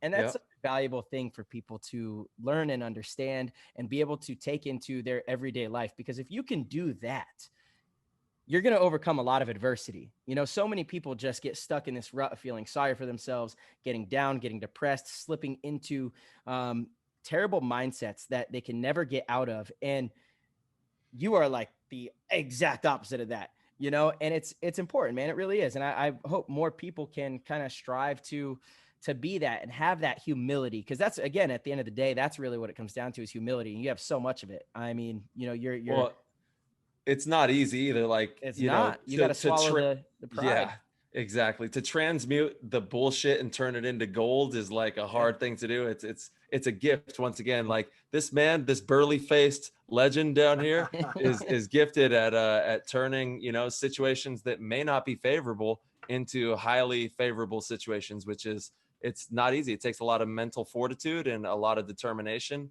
But that's, if you're going to end up sitting in the GI office like he is and winning the 2020 tournament, you know, that's what it takes.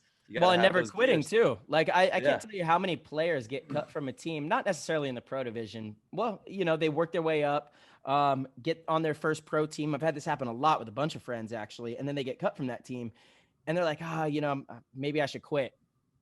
That's it for you, that like all that, and that you're just done after that. You're just quitting because you got told no by one or two organizations or 6 or 7. I mean, you know. Yeah. No, but I'm, you know, in all seriousness, that's not the answer. You got to keep working, keep doing what you love, keep trying, keep putting in the effort, keep showing up. You know, you keep showing up, and eventually you're sitting where, you know, you're sitting right now. Absolutely. Hey, Nick, you're not only a world champion, you're also a father, you know, a husband. You got a lot of things that you're juggling around. It's true. Talk to me kind of about navigating being a pro paintball player, industry person, and also being a great father and a great husband. You know, it's not easy. You know, you know, hopefully you are a coming great from father. The horse's mouth himself. Hopefully you are. Tyler, I bow to you. I mean, like, dude, lead by example. Yeah, that's it. It's hard, dude. It is. It is. I think, and I guess this kind of ties back into what you were saying, Marcelo. And I really appreciate what you said. And I value the friendship I have with both of you and the things that I've learned.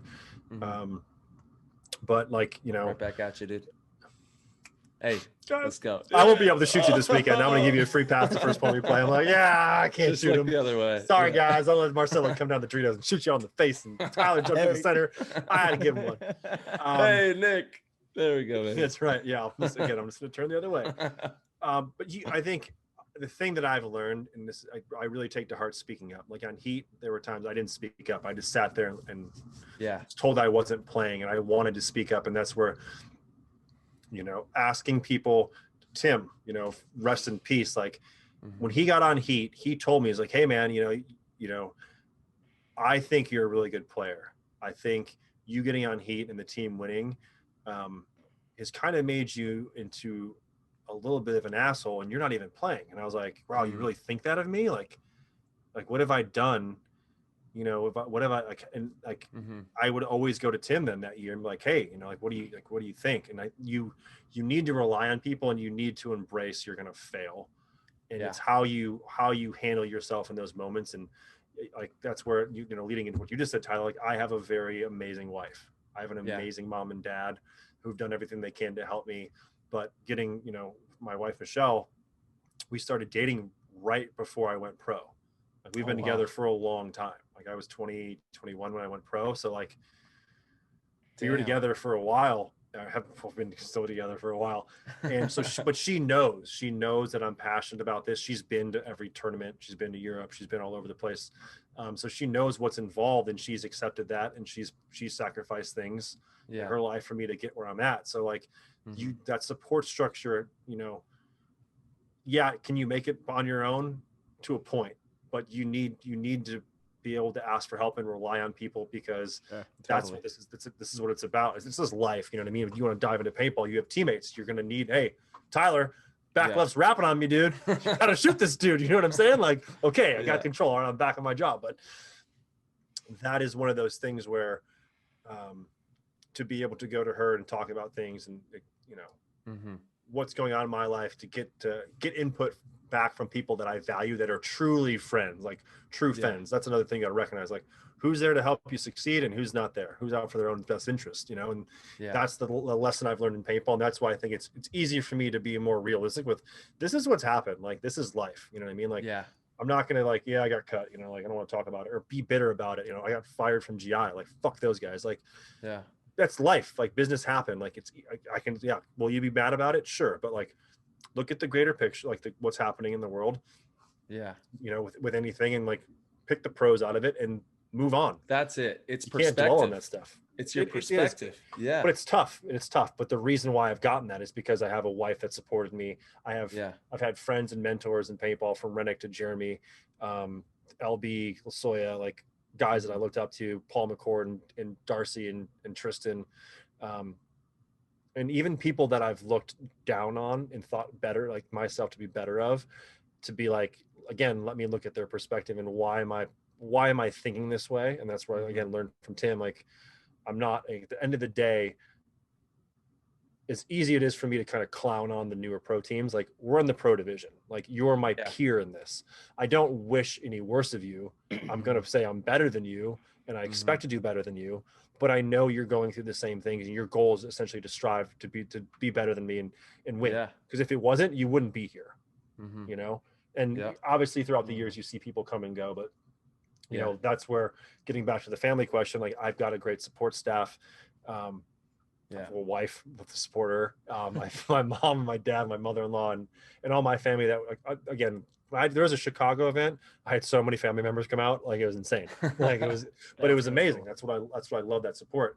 And I've had that. You know, there was Christmases years ago where my all my presents, I could shake them and I knew they were paintballs. They were little 200 pound paintballs from my aunts and uncles and grandparents. I was like, yeah, it did, because they were broken by the point I did that. And I was like, well, I got maybe 10 balls out of these 200, so whatever.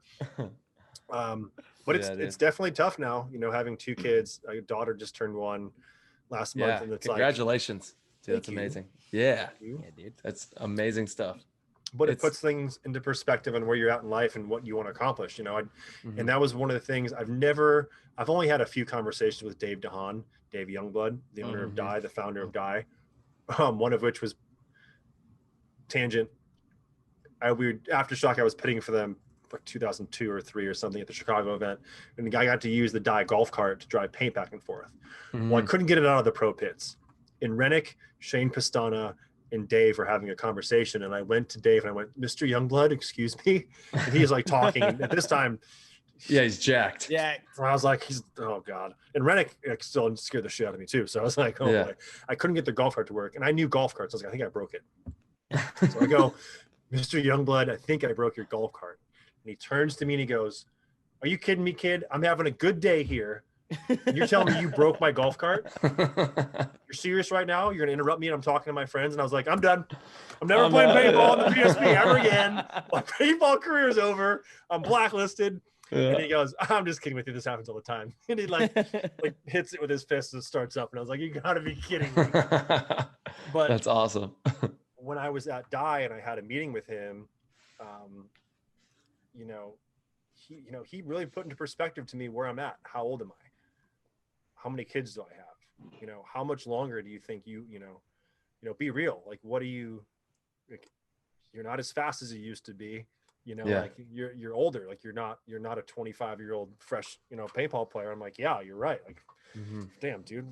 Yeah. Thanks. I don't know if I should be on the team now, man. Like, but you know, it was, he was very real about that. And, you know, it's one of those things where people say like, yeah, paintball companies and leagues shouldn't be run by paintball players, but like, if they weren't, they wouldn't be around.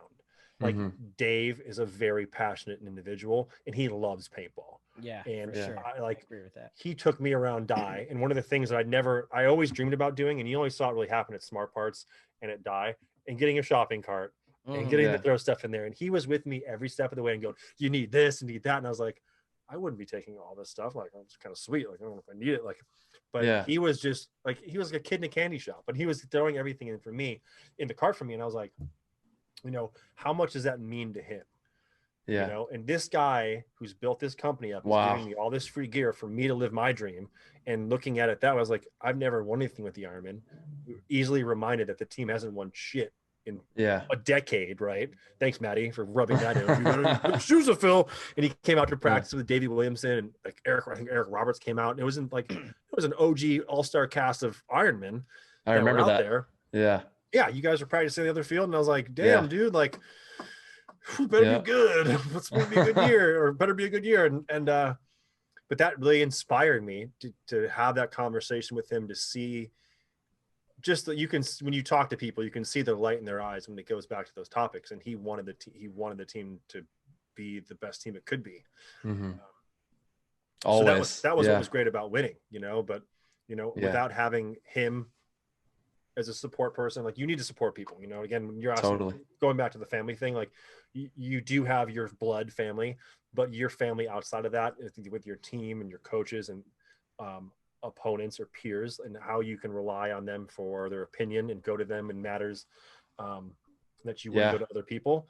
That speaks volumes to how or will get you in your life into where you're at. So you know, I think paintball for me, if I didn't have so many great friends in the industry and in the sport, would be a lot rougher. And I probably wouldn't be playing if I didn't have that outside of my family. So if it wasn't for Michelle supporting and letting me go to practices and events and leaving her at home with the kids now, because we're all by ourselves here in Florida with no other family, like I know I can relate, because Sarah and myself, you know, we live out in Arizona now.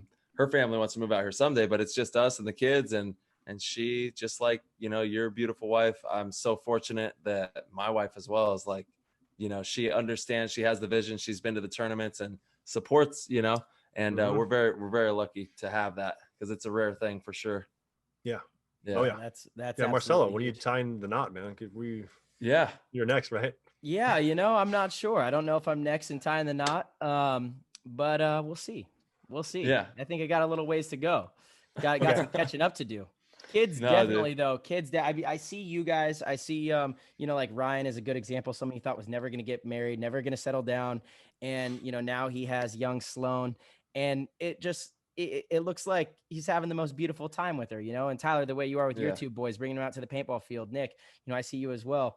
It's a beautiful thing, and it's definitely in my future. I don't know exactly when. I'm still very focused on living out this chapter of my life. And I do believe that life goes in phases, you know, and I've never been one to rush a certain phase. I always say, like, when I'm ready, I know that I'll feel ready. I'll want that. I'll wake up saying, why don't I have this?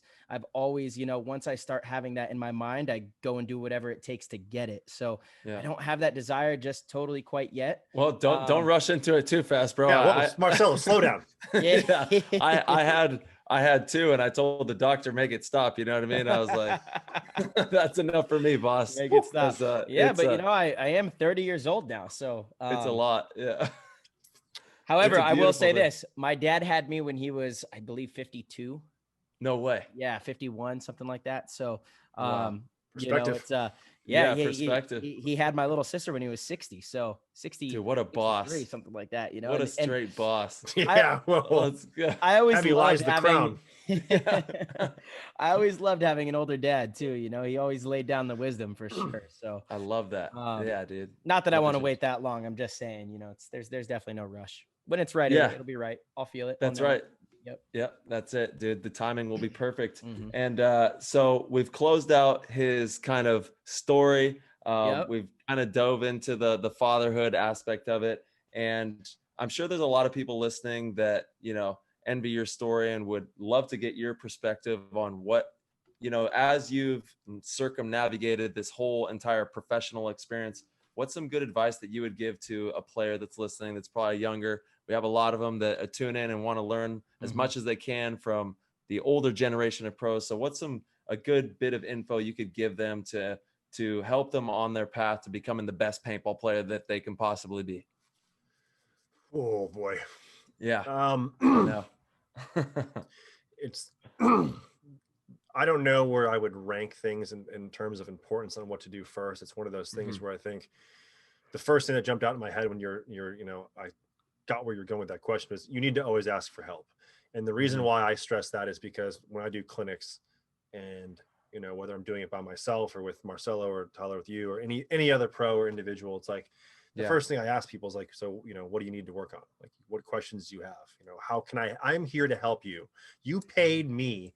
You're paying me to be here. How are you going to best use my time? Because I can run you through all the drills, but if you don't put the effort in or tell me what I can help you focus on, and you're not gonna get anything out of it, then what's the point? And that's not, I'm not saying to do that just in a clinic, even though you're right. All the BKI clinics and Dynasty clinics and Ironman clinics you can, but that's when in anything, right? Speak up and ask for help and ask questions, team practice, layout drops, whatever. That's one of the mantras in Dynasty, that's one of the biggest things that we promote is asking good questions. We need you to ask good questions. Yeah. So totally, dude. You don't know, ask. But I think I guess the big thing before that is you need to set realistic goals, and you need to know what you want. Like, what do you want? Why are you getting all dressed up and driving to a paintball field and spending money on practice paint? And, what is your goal? Do you want to be pro? You're just having fun with the boys? Like, because I think if you don't do that and you're not realistic about what you want out of this, it leads to people becoming bitter, where they get cut or like they didn't get to where they were, and it's easy for people to hate on other people that are in that spot, and that leads to you tearing people down or you being torn down if you buy into that, and you shouldn't. So be realistic with what you want, and then set goals and goals inside of goals and how to get there. And it's one of those things where you need then ask for help from people, ask for a different perspective, talk to someone. Like, again, my parents didn't play paintball, but they like life lessons from my mom and dad, life lessons from my aunt and uncle on finances and how to do stuff to be able to afford to play paintball. But you need to set goals, and you need to really weigh out what sacrifices you have to make. Again, how many jobs you have to work to afford this? Where do you need to travel? Like, I was lucky. I had Aftershock an hour and a half away from where I lived. I drove probably around 160 miles every weekend round trip before I started to stay down at the field on Saturday night. But like, you have to be willing to travel to where the nearest pro team is, or semi-pro team, or whatever divisional team. You have to be willing to cut ties with teams to pursue. There is an I in this, because you're going to need to want it more than everyone else to get yourself onto a team. And like, in my case, again,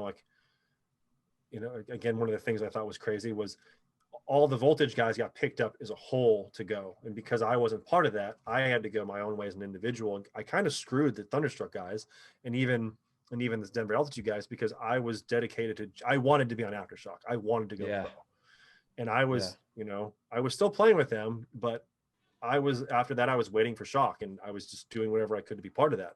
And I sacrificed my time with those teams or time with in other areas of my life to do that. And it's a tough thing to weigh out. And if you look at where a lot of people are school-wise in college, some people can pull it off and do it.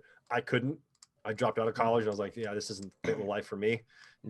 I was driving 200 miles one way to go to practice for Shock, and then I was driving the 70 miles just to practice. It was whatever. Holy moly. You need to be able to weigh that stuff out. Like, it's one of those things too, where there are people that have it worse off than me, and you're going to have to make bigger sacrifices than I did, but you're going to have to be realistic with those. And again, too, realize too that maybe it's not cut out for you. Totally. You might not be able to make it to the pro level, but take those experiences you've gained and those friendships and those bonds, and don't throw them by the wayside and write them off as nothing because you didn't make it. And it's tough. Just again, it's one of those things where it's like I'm sure Tyler, you can relate to this. You're not going to know until you're a parent. Your parents tell you, like, you won't understand because you're too young. Like, there's parts in your paintball career coming up that you're not going to understand until you're older and you've gone through some things. That's just the way it is. But set goals, be realistic, know what you want to get out of this, and love that, and put yourself in a position to get there. And it's gonna suck. You're gonna fail. You're gonna burn some bridges. You're gonna lose some friends. You're gonna gain some friends. Embrace it all, man. Embrace it. Absolutely. Yeah. Nick, I got a question for you before we let you go. This is an important one too, honestly, as someone that is so heavily integrated into the industry side of paintball. What do you see being the way forward? And what I mean by that is, what's it going to take to make paintball a viable profession for players, to where professional paintball athletes are able to make a good salary? I'm talking, at least 6 figures. What's it going to take to get paintball to that next level? So it's so interesting. Like, again, to hear the way, I know where you're going. I know what you mean by that, but like when you say to get paintball to that next level, and then you go back to get to the professional, right? To get professionals to make 6 figures. Like, to me, it's always the broader term. Like when you say paintball, I don't think of tournament paintball. I think of the industry as a whole, right? And that's where I think a lot of people had that misconception of what paintball is, because you only refer to the niche of it you play. Right. It's very specific, right? And especially if you're any of these paintball groups are online. So to get to the professionals to making more money, the ground level has to be built up to where more people, it's like any little league, right? Like, the divisional teams have to grow and be sustainable at a local level for the regionals, 1 for the field, and 2 for the regional, to where else is there going to go? They have to go up. And so why are we limited to the 20 pro teams now? I think, Marcelo, we've had this conversation about why did the new pro team, why are they even allowed to be pro teams? They haven't earned it. They don't deserve it, but they should. How can these people, how can you aspire to be on a pro team if there's not one around you? Like, it's got to start somewhere, whether, it's built up because you started playing paintball back in the 80s and you just became a pro team and tournaments started, or, that team just got punched in the face and said, guess what? You're pro. Deal with it. Like that was the trial by fire. Now you're part of this, you accepted the challenge. Now you have to live it. And now it's on you again too, to realize that there are people now in your area in Ohio going to level up that want to be part of that team. Yeah. Colton, Dahl, and Ben, and the guys that are close to there, it puts a lot of pressure. Trade My Gun's not that far away in Fort Wayne. It puts pressure on them to rise up to the next level. So I think it's tough, because at the field level, there's always that debate on how much effort should be put in by the field owner to push tournament paintball. It's not easy to make money on that. Players are always complaining about something not working. They want to pay for cheaper. They don't want to pay entry fee. So that's a tough balance. That's a whole separate thing that has to go into it. How well are the regional series run? What teams are playing? How are the teams recycling? What divisions are offered? Like, you don't see any Division II tournaments ever, really, right? Like, the only time that those ranked, like, those players are kind of deadlocked. Semi-pro, that's was the kind of thing that sucked me, is I got done playing divisional paintball and I made it to pro, and I could not play any local event ever. Like, the only thing I could do was practice with Shock for events against other pro teams or a divisional team that was there, and that was it. So now my paintball career was limited to the PSP events and Europe when I started going over there. Like, that changes, your outlook on what you can and can't do when you get to a certain rank. Don't rush to go to the next level, because you can't really go back all that easy unless you pay Chris Rails some money. So, Chris, really, come on. So I know. We're gonna have to have Chris on here. We got to dig into that whole. Have fun with that conversation. I will definitely tune in for that. It's a tough one. It's a tough one to weigh out. How do pros make more money? Well, the industry, the manufacturers that supplement the income of the players have to. The tournament series, which is, if you can get standalone pro events to happen, which has been talked about, where there's no divisional. There we go. Now we're getting to the show side, which is what I was hoping you would dive into. Yeah, that's where the money is possible, but people have to invest it, and it has to be advertised well, and that it has to translate into dollars somewhere. Because again, if you're not making money, it's not sustainable. Of course. What are you doing? And that's the balance, not only for the league, but the industry side of things. And again, it's not impossible, man. It's not impossible. It's just, again, too, with, it's not an excuse, but the way 2020 has been, it's just my God, yeah. Blah. But it's on the same side, right? You said HK is doing well. Yeah. Paintball, a lot of paintball everywhere across the board is up anywhere from 20 to 50%. It's insane. Well, because it's such an opportunity. Yeah, right now is a unique opportunity for the game that we all love to be played more than ever, due to the fact that it is a safer sport than just about any other sport there is right now. Like social distancing, check. You got obviously paintball just in general is a safe sport. It's not, you're not gonna have these huge blowout injuries like you have in some of these other sports, and it's just a really good time for paintball to take that next step and be the sport that we all know it can be, even though it's been a tough time. But we can take this opportunity and accentuate it and make the most out of it. Yeah, totally. To me, the biggest thing with paintball right now is you're not passing a ball, so your germs are not on a ball being passed to somebody else. And I you never thought of that. Yeah, I mean 100%. You go to LA Fitness and play pickup basketball games, and that's how you could get sick for sure. Somebody goes in with a cold, and that's why it's closed down in all the gyms right now. But you also are never tackling anybody. Oh, you're not supposed to. You might headbutt somebody if you but there's no real physical contact in paintball, and so there's an opportunity. And again, it's outdoors, and so I think it's on a lot, and we've talked about this almost every show. I think it's on a lot of these paintball fields right now to convert these new time players into maybe potentially lifelong tournament players, that aspire to be a professional, a Tyler Harmon, a Nick Slowiak, whoever it is. So we need to create these kind of superheroes at these fields, at the local level, so that one, of course, you want to build the base. That's why I don't think those questions are actually separate, Nick. I think they go hand in hand. You build paintball as a whole, and that will inevitably likely build professional paintball. That's the longer route. I think the shorter route is focusing on the show and doing different one-off events with good advertising and stuff like that. But absolutely, you build paintball as a whole, you get more people out there for their first time. And then after that first time, you convert them into tournament players. Those are lifers. Those are paintball lifers. The tournament players are the lifers. They're the ones that are at your field the most frequently. They might spend a little less money in one weekend, you could argue, because they want cheaper paint, this and that, yada, yada. But they're going to be there every weekend. Whereas the scenario players, the people there for fun, they're not going to play as much. I don't believe that they play as much. Maybe I'm wrong. Am I wrong?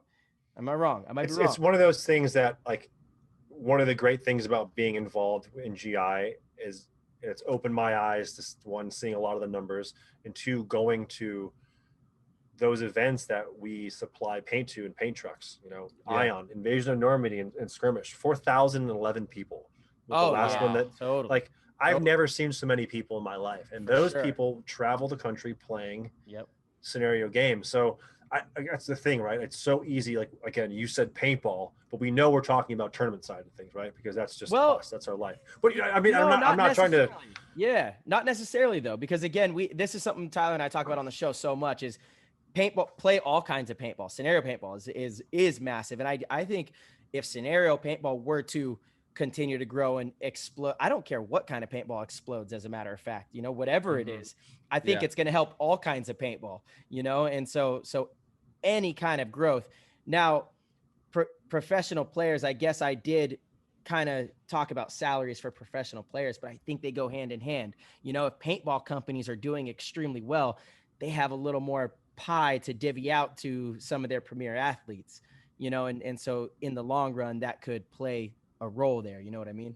Yeah, I hear it. It's one of those things too. Like they're in, like, look what you two are doing, right? You are you are providing an outlet and a resource for people to learn about the game, to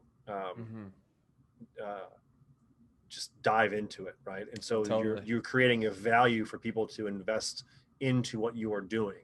Not many professional paintball players are doing that, in where they are representing their sponsors, the game itself, in any capacity. Like, we can all be doing better, bring some JFK quotes in there, ask not what you can do for paintball, or what paintball can do for you, but what you can do for paintball.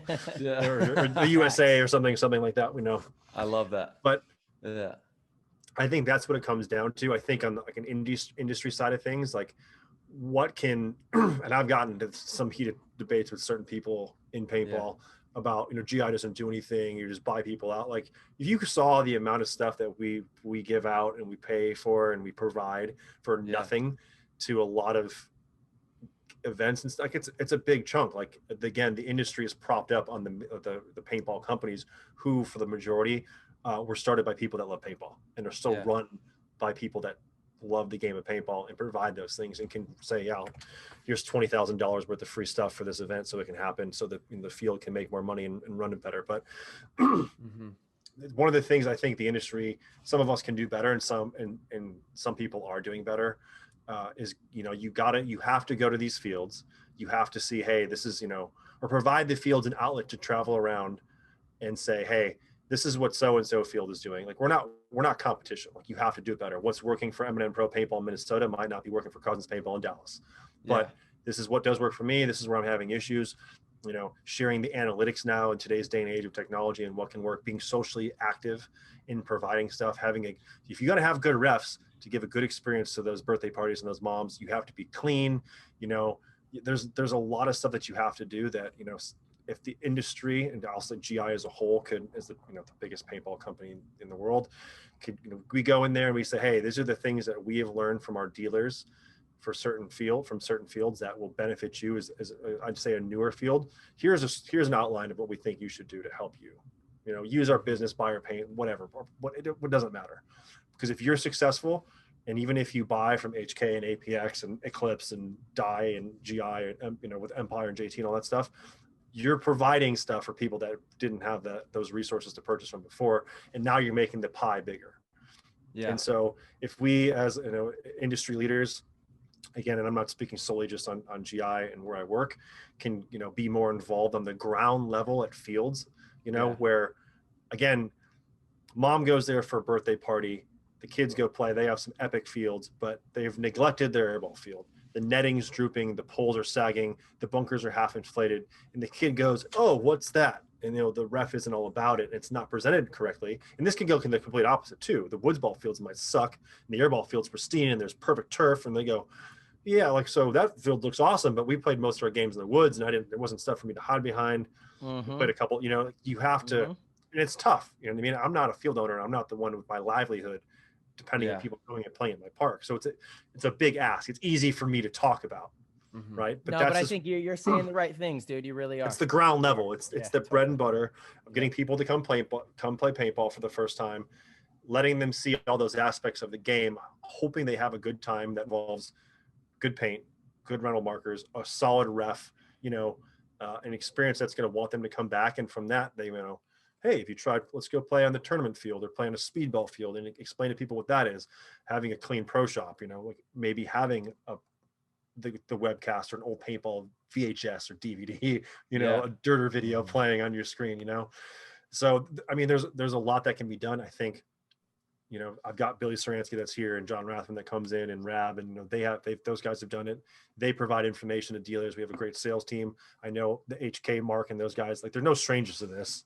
You know what I mean? Like, as much as like people want to give Mark a hard time for his crazy videos and kind of talk shit on, like, he cares about paintball. He goes out, he talks to people. You know what I mean? Like, it benefits everyone for paintball to grow.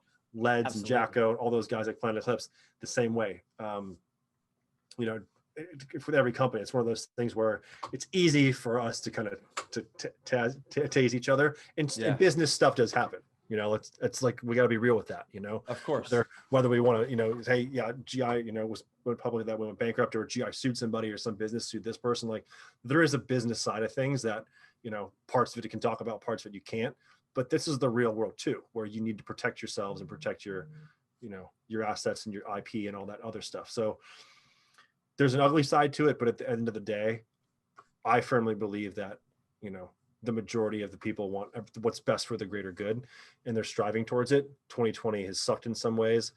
The numbers are better. I mean, last year, almost every weekend got rained out. Teams are, team fields are killing it. Paintball is definitely not dead. And if you say that, kick rocks. Yeah. And you I can't stand it. Totally. But dude, I mean, I don't know. Like, it's one of those things where I would sacrifice my career in playing professionally right now if I could figure out a way to grow it at a base level. Well, I think I would rather put my time into that. I think you're doing both. We won Vegas, so we're good. Yeah, I already think that you're doing both actually, and it is on a lot of the professional players to set the standard, go to the field, show up, bring the excitement, do a good job of promoting our shows, our events, whatever it is we're doing, and lead by example and hope that, you know, we keep chipping away at this and something catches. But I think, Dude, 100%, man. You know, if you could get half of every pro team of those individuals to show up out there, you know, and let's not say it's the same park, but just their local field, especially if you can go back to the field where you started playing and you have, you know, you've got some emotion into that one, and just mix it in with the regulars and help people play and let them, you know, that's the one thing I love about what Field One's been doing, right? You guys are always out there letting people try your markers. It's like, you know, when you see, so like I did that at the Extreme Rage, I let someone use my, and I did it at the local MVPS tournament. I let people borrow my die gun. Like, you won Vegas with that? Yeah, go play with it. They're like, like you will, it's not hard to make someone have a better day and to pay compliments and to work with people. And so if the pros on every level could do that on every team, and I'm not saying that they don't, I know people do, but like, that's something easy. That's where I can tell my peers, like, step up your game. You know, be more invested in the ground level of paintball, and that goes for the semi-pro players and the D2 players too. Everybody, you know that's what I mean? Like, go help out those kids. If there's a birthday party, go. Hey, how do you you having fun playing paintball? Like, you know, and you don't need to be wearing all your, you know, your stuff. Throw a camouflage shirt on or something like Marcelo was wearing, and get that HK shirt. Go buy that. There's the website across the screen. Buy JT. Yeah, buy HK, baby. So it's a definitely you know, grassroots thing. We got to keep growing it and making sure we put on a good show for everybody and have fun with it. It's all about the experience. We got to keep providing that good paintball experience. Yeah, get paintball in the Olympics. Yeah, baby. Let's do it. Dude, I think it'd be so sweet. Yeah. You're the man, dude. We just did a good amount of time. That's over 3 hours for sure. We're approaching. God, if you're still listening at this point, let me tell you what. Message me and maybe we'll buy you a beer, a cup if you're there. I don't know. Okay. There we go. We got a big crew of listeners, Nick. That's what we need to put like a keyword in there. Like, you need to know what I said. I might have just screwed myself. Yeah, Nick, no, we're gonna save you from the pain of that because you'll be paying thousands, buddy. Yeah, love it.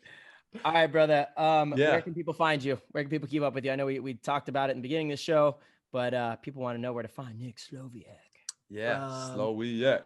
Instagram at Nick Slowiak. How do you spell Slowiak? There's no V. Slowiak. No, it's no Eastern European Polish. So the Slowiak or Slowiak. All right. PB Nation, 4 Leaf for life, but I have my name in there. So that's you. It says my name literally in my thing. Dude, I don't think I ever knew that, but I always see literally says Nick Slowiak underneath there. Wow. Okay. Oh, who's that guy? That 4 Leaf guy's an asshole. Well, it's funny, that 4 Leaf guy rings a bell, and I always remember that guy answering in the forums. Now it makes sense. You always answered in the forums. That's you. I try. Okay. Yeah, right. Nick, dude, you're the man, brother. Facebook. Thank you for everything. Facebook. And then chances are, if you message Titman JT Empire GI on Instagram or Facebook, I'm the guy responding to you. Say what? Nice. Yeah. So some of you, I see what you write. And hey, you guys really need to get that Nick guy off your team. Yeah.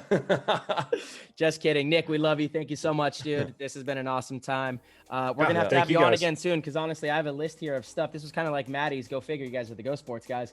But there's still stuff that I know that I want to ask you, and I'm sure Tyler does. The people quick fire round. Well, we'll have to no, they're not quick fire questions, especially with you. Yes. I know how you like it. True. So, false. Favorite teammate of all time. Oh God. Dude, you know what? I'll tell you what. No, quick fire. I'll tell you what. Give me one name. Quick fire. Don't have one. One name. Name several people. One name. Todd Martinez. Okay. All right, perfect. Dude, Nick, thank you so much. Well, when I get to play for Dynasty next year, it'll probably be Tyler. Yeah, there we go. Yeah, dude, it's a party. It's a big party. I know. Yeah. Hey, I can't thank you enough for coming on, and you enjoy. You have to drive home. Everything you guys do. Dude, it's all love, brother. All love for paintball. And you gotta, hopefully you're getting off from work. Is GI work you this hard normally? It's like midnight over there. Hey, you gotta get stuff. Dude, hey, World Cup's coming up, man. I gotta get the stuff for the teams. That's right. True. We'll see Well, you you this have a weekend. great night, and guys too. we'll see you. Yeah, I'll get to shoot you here shortly. Shoot you Yeah, I'll soon, see like the you. Reaper Yes. says. I love it. What a free Good lunch. stuff, boys. All right, brother. We'll see you soon, Nick. Have a good Okay, night. see ya. All right, Peace. brother.